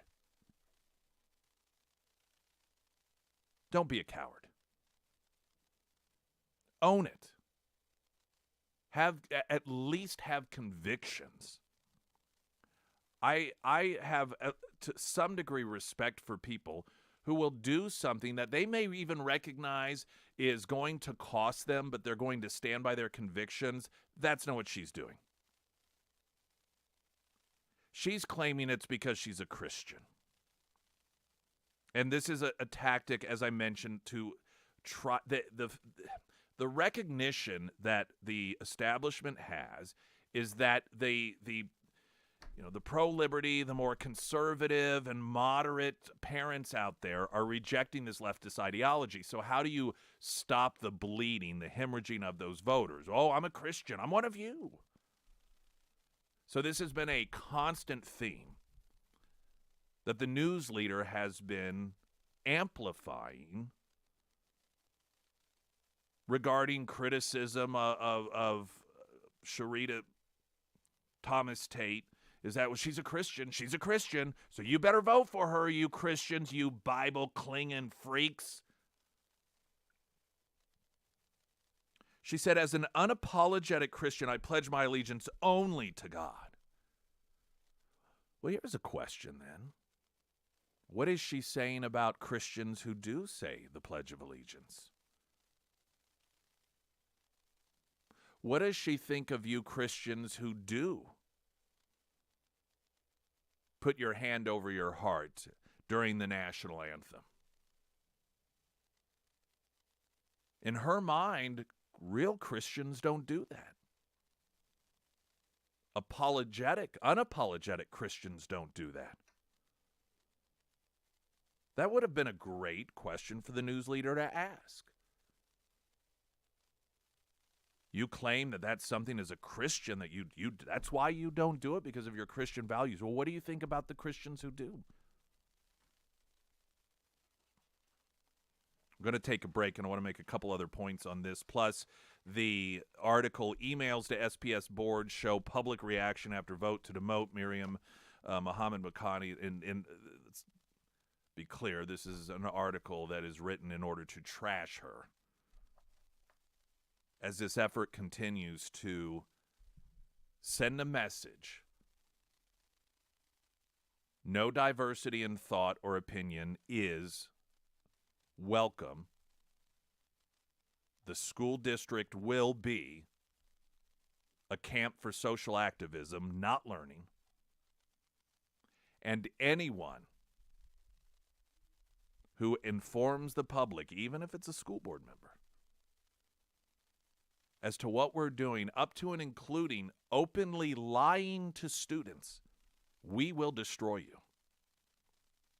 Springfield's Talk 1041, I'm Nick Reed.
Yeah, someone noted that it was a bit ironic that current Springfield School Board member is running for re-election, establishment candidate Sharita Thomas Tate, claims that the reason she doesn't say the Pledge of Allegiance is because she's an unapologetic Christian.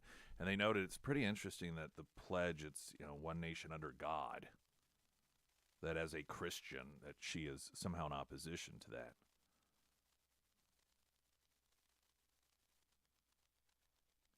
But there are, okay, listen, I'm one of these people that I believe a Christian is somebody who's accepted Jesus Christ as Lord, personal Savior. It's not about behavior. Now, that being said, there are certain behaviors that are instructed to us, through the Word of God, Christ's teachings. And it appears to me, if you are an individual who will not say the Pledge of Allegiance because you believe that is in violation of Christianity, then that to me is somebody that is going to be as strict as possible, 100%. And I think about the fact that this is somebody who was part of an attack against another school board member simply for noting that students were being lied to. She may have a different version of the Bible than I do, but lying isn't a virtue in mine. So you're telling me that your Christianity won't let you say the Pledge of Allegiance, but it will let you foster a culture of lying, encourage a culture of lying, and attack somebody who is seeking the truth? Which version of the Bible is that?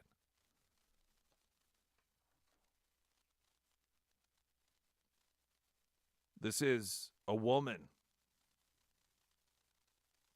talking about school board member Thomas Tate, who retweeted an editorial accusing white women of being terrorists against men, black men, rather, specifically.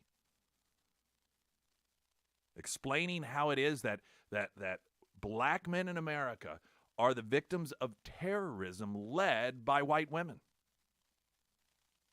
Is that a Christian value?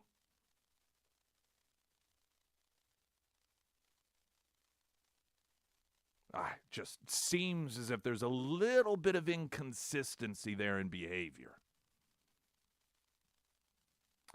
I wonder if school board member Sharita Thomas Tate sent that editorial to Crystal Quaid when she was paying a high-powered attorney out of St. Louis to kick a black man off the ballot. That'd be interesting to know. Springfield's Talk 104.1. I'm Nick Reed.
And the first alert forecast.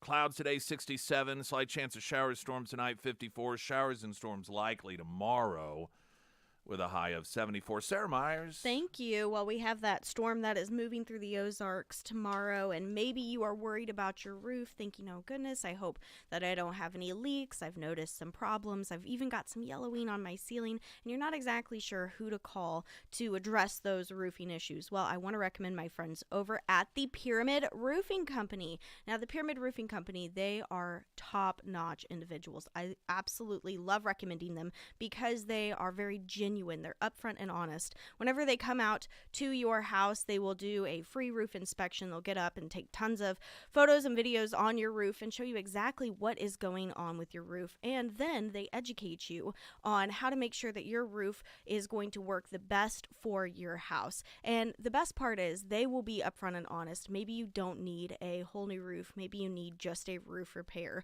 Either way, the Pyramid Roofing Company, they are great individuals, and they are the company that you can trust with all of your roofing needs. Now, you can find all of the contact information for Josh and the Pyramid Roofing Company housed at ksgf.com under the Sarah's Endorsements tab. In the continued effort in the campaign against the Springfield School District focusing on education for the children, and an effort to cling to power by the establishment, there is a piece in the News Leader. Emails to SPS board show public reaction after vote to demote Miriam Muhammad Makani.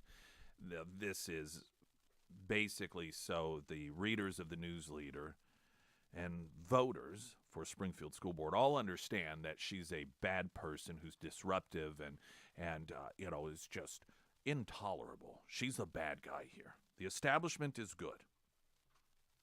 The collective one-voice echo chamber is good. Parents need to just go back to the way things were before you paid attention. Trust the experts. Let them raise your kids. You do not need to have a say.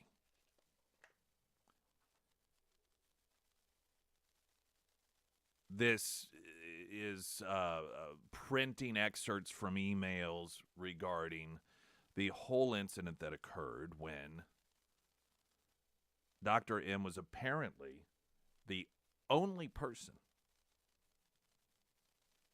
who felt that it was wrong to lie to students about mental health and about their own mental health. Now, here's the way that the News Leader described it, and then I will correct it for you. They printed, in a session on brain health, students with closed eyes were asked to raise a hand if they'd experienced racial trauma, and the presenter declared most, if not all, had raised a hand.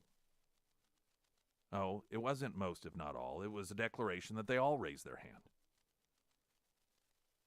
The News Leader also said Muhammad Akani, from her vantage point in the back of the room, said she counted far fewer hands and made that known.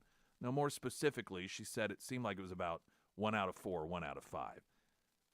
Now, you may, say, well, what's the difference?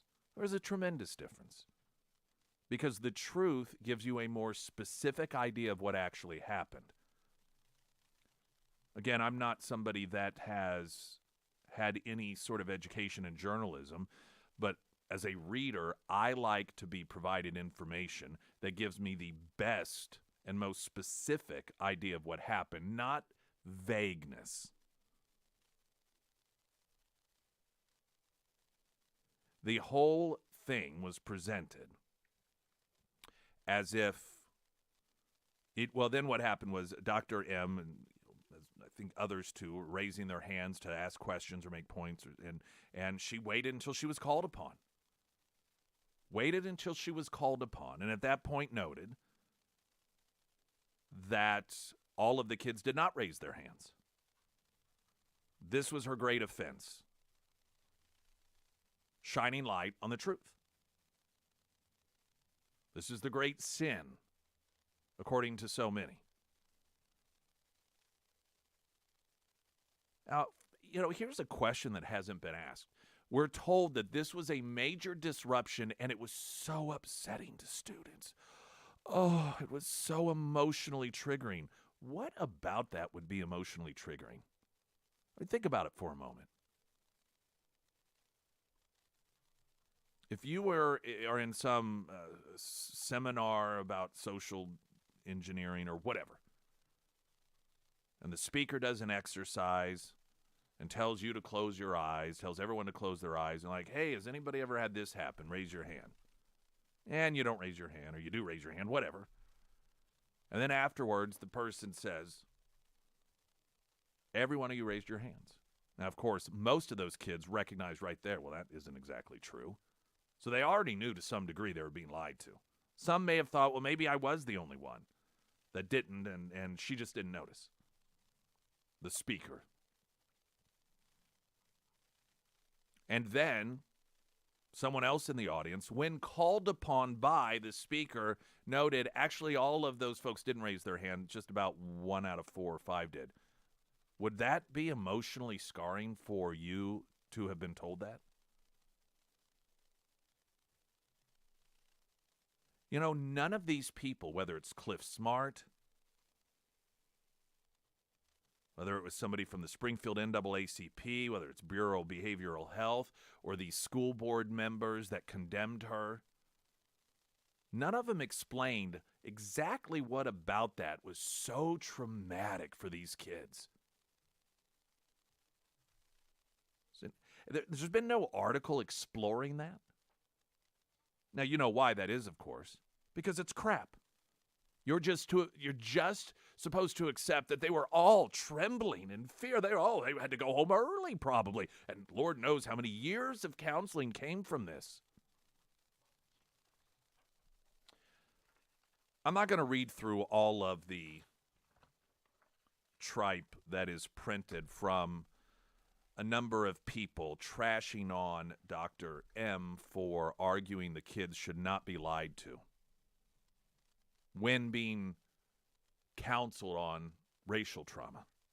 Because let's be honest, that's what this is about. This isn't about whether or not the kids were being lied to. No one is saying that they weren't. No one. Even the speaker who lied, this expert who lied to the kids, did not say, no, that's not true. Simply said, I'll keep that in mind for next time, whatever the hell that means. Everyone's on the same page here. The kids were lied to. And again, not about something incidental. If you talk to these people, those who are the most outraged, acknowledge this is about something very, very, very serious. This is about something very significant. This is about a very sensitive topic that is very intimate to a number of these students, and they're being lied to about it. So it can't be dismissed as, well, it's not that big of a deal they were lied to.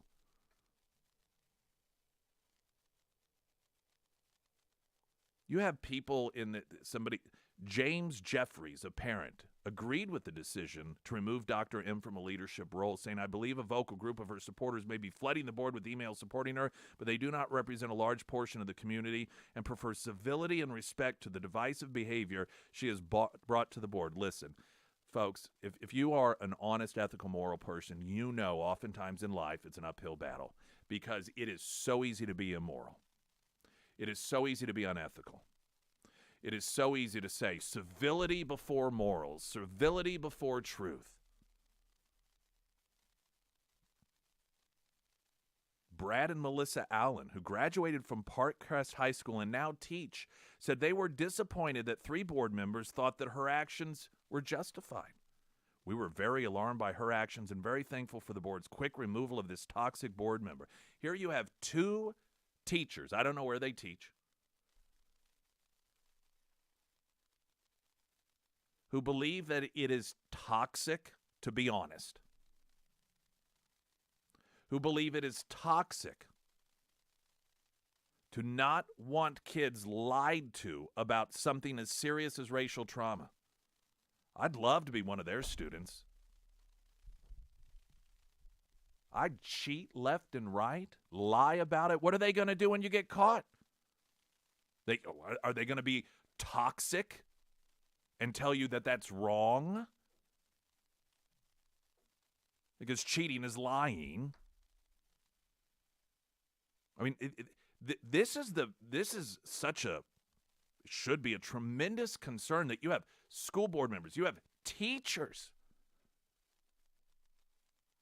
This is the culture of dishonesty, and it clearly is a culture. When you have MSU, you have Borough Health, you have teachers within the school district, you have board members, none of which are denying that these kids were being lied to about something as significant as racial trauma. But they support it. They're against the one person, railing against the one person who was like, maybe we should, this isn't right.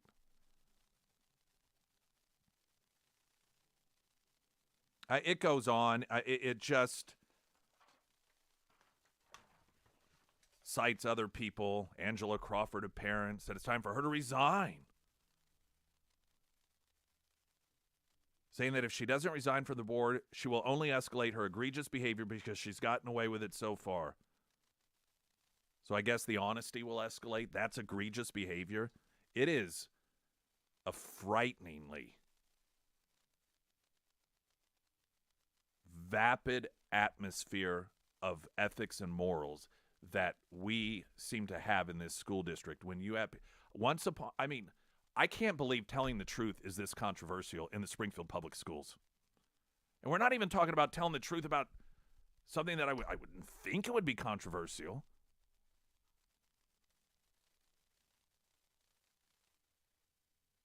You've got Gloria Galanis, a professor emeritus at MSU, commending the board for doing the right thing in punishing Dr. M for telling the kids the truth.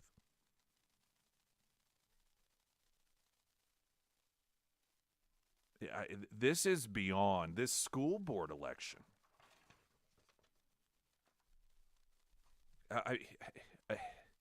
It's more than whether or not we decide, the people of Springfield decide, the parents of Springfield decide to start actually focusing on education for the kids, quality education for the kids. That is extremely, extremely important, clearly. But it goes beyond that. This is about who we are. Who is it that we're going to tell the kids we are?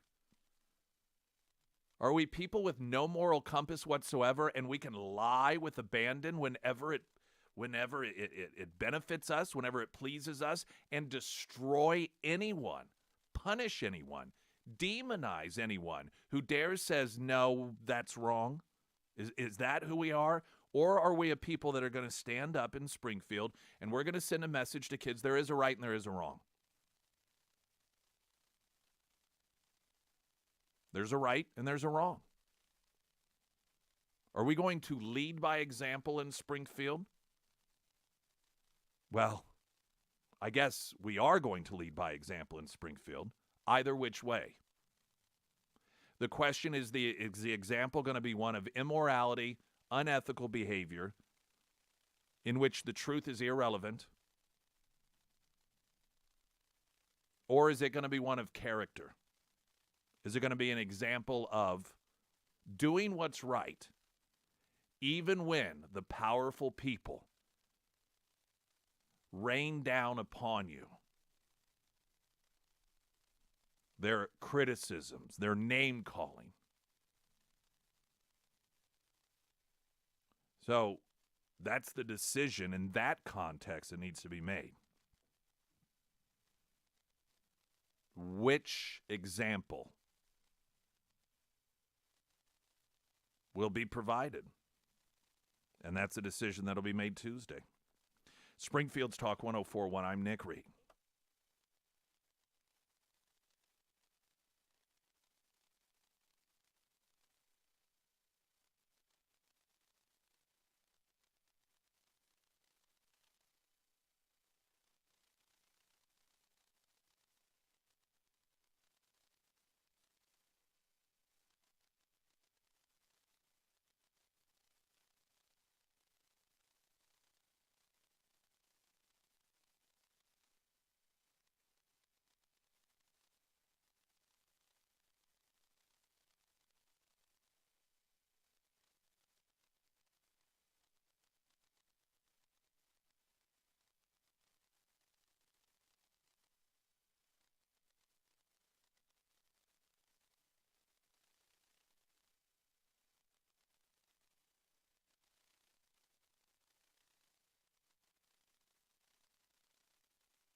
ran a little long. We have another break coming up. And, of course, the election meeting next Tuesday. We'll focus a bit more on it the next few days.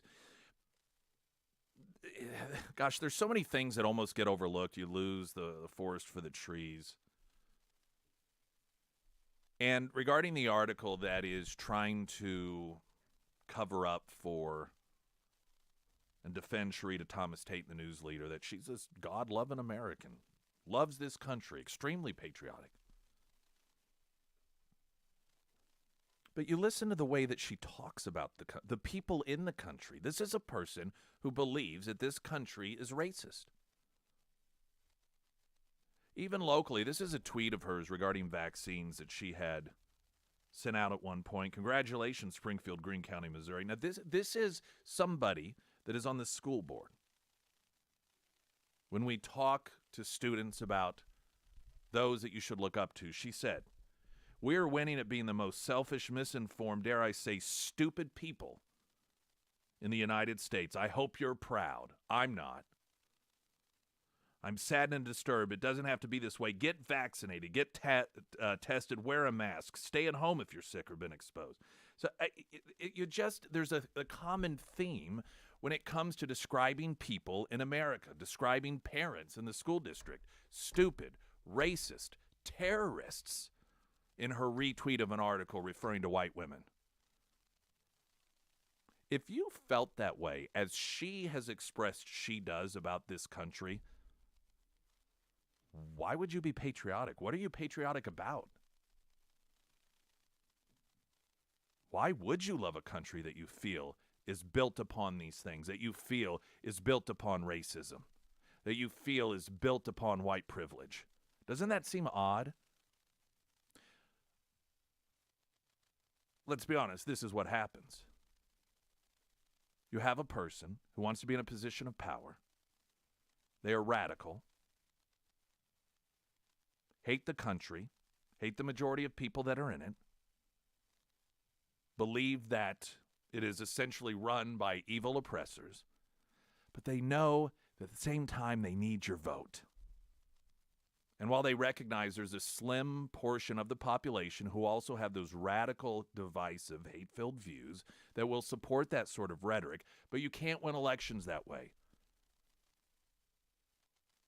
So how do you win elections? You're talking about, I love this country. I'm very patriotic. Yep, and I love Jesus a lot. That's what this is.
And now, I imagine tomorrow, we've got a Heroes Breakfast going on tomorrow at Scramblers. Free breakfast if you're a veteran. Come by while we're doing the show.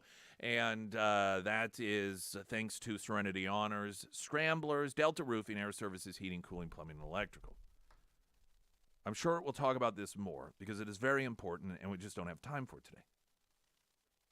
There is a Missouri bill that would ban federal funds, your tax dollars from the feds, federal funds and programs from being used in the state to enforce red flag gun measures. This is where, you can, the government can confiscate your guns just because somebody said, oh yeah, I think they're dangerous. They're always talking about the Constitution and the Bill of Rights and everything. These are very bad things. These are anti-Second Amendment. They're anti-everything. They're bad. It's a way to essentially circumvent the law. And so there was a Missouri bill, should be a no-brainer in a red state, that would ban the federal funds and programs from being used in the state to enforce that stuff. The legislation failed to pass out of committee. Now, how does that happen when Republicans control things? It happened because of Republican State Senator Lincoln Huff joining with Democrats to block it. I don't know how many times Republicans have to get this wake-up call before they stop voting for an incumbent just because they're a Republican. See you tomorrow at Scramblers. I'm Nick Reed.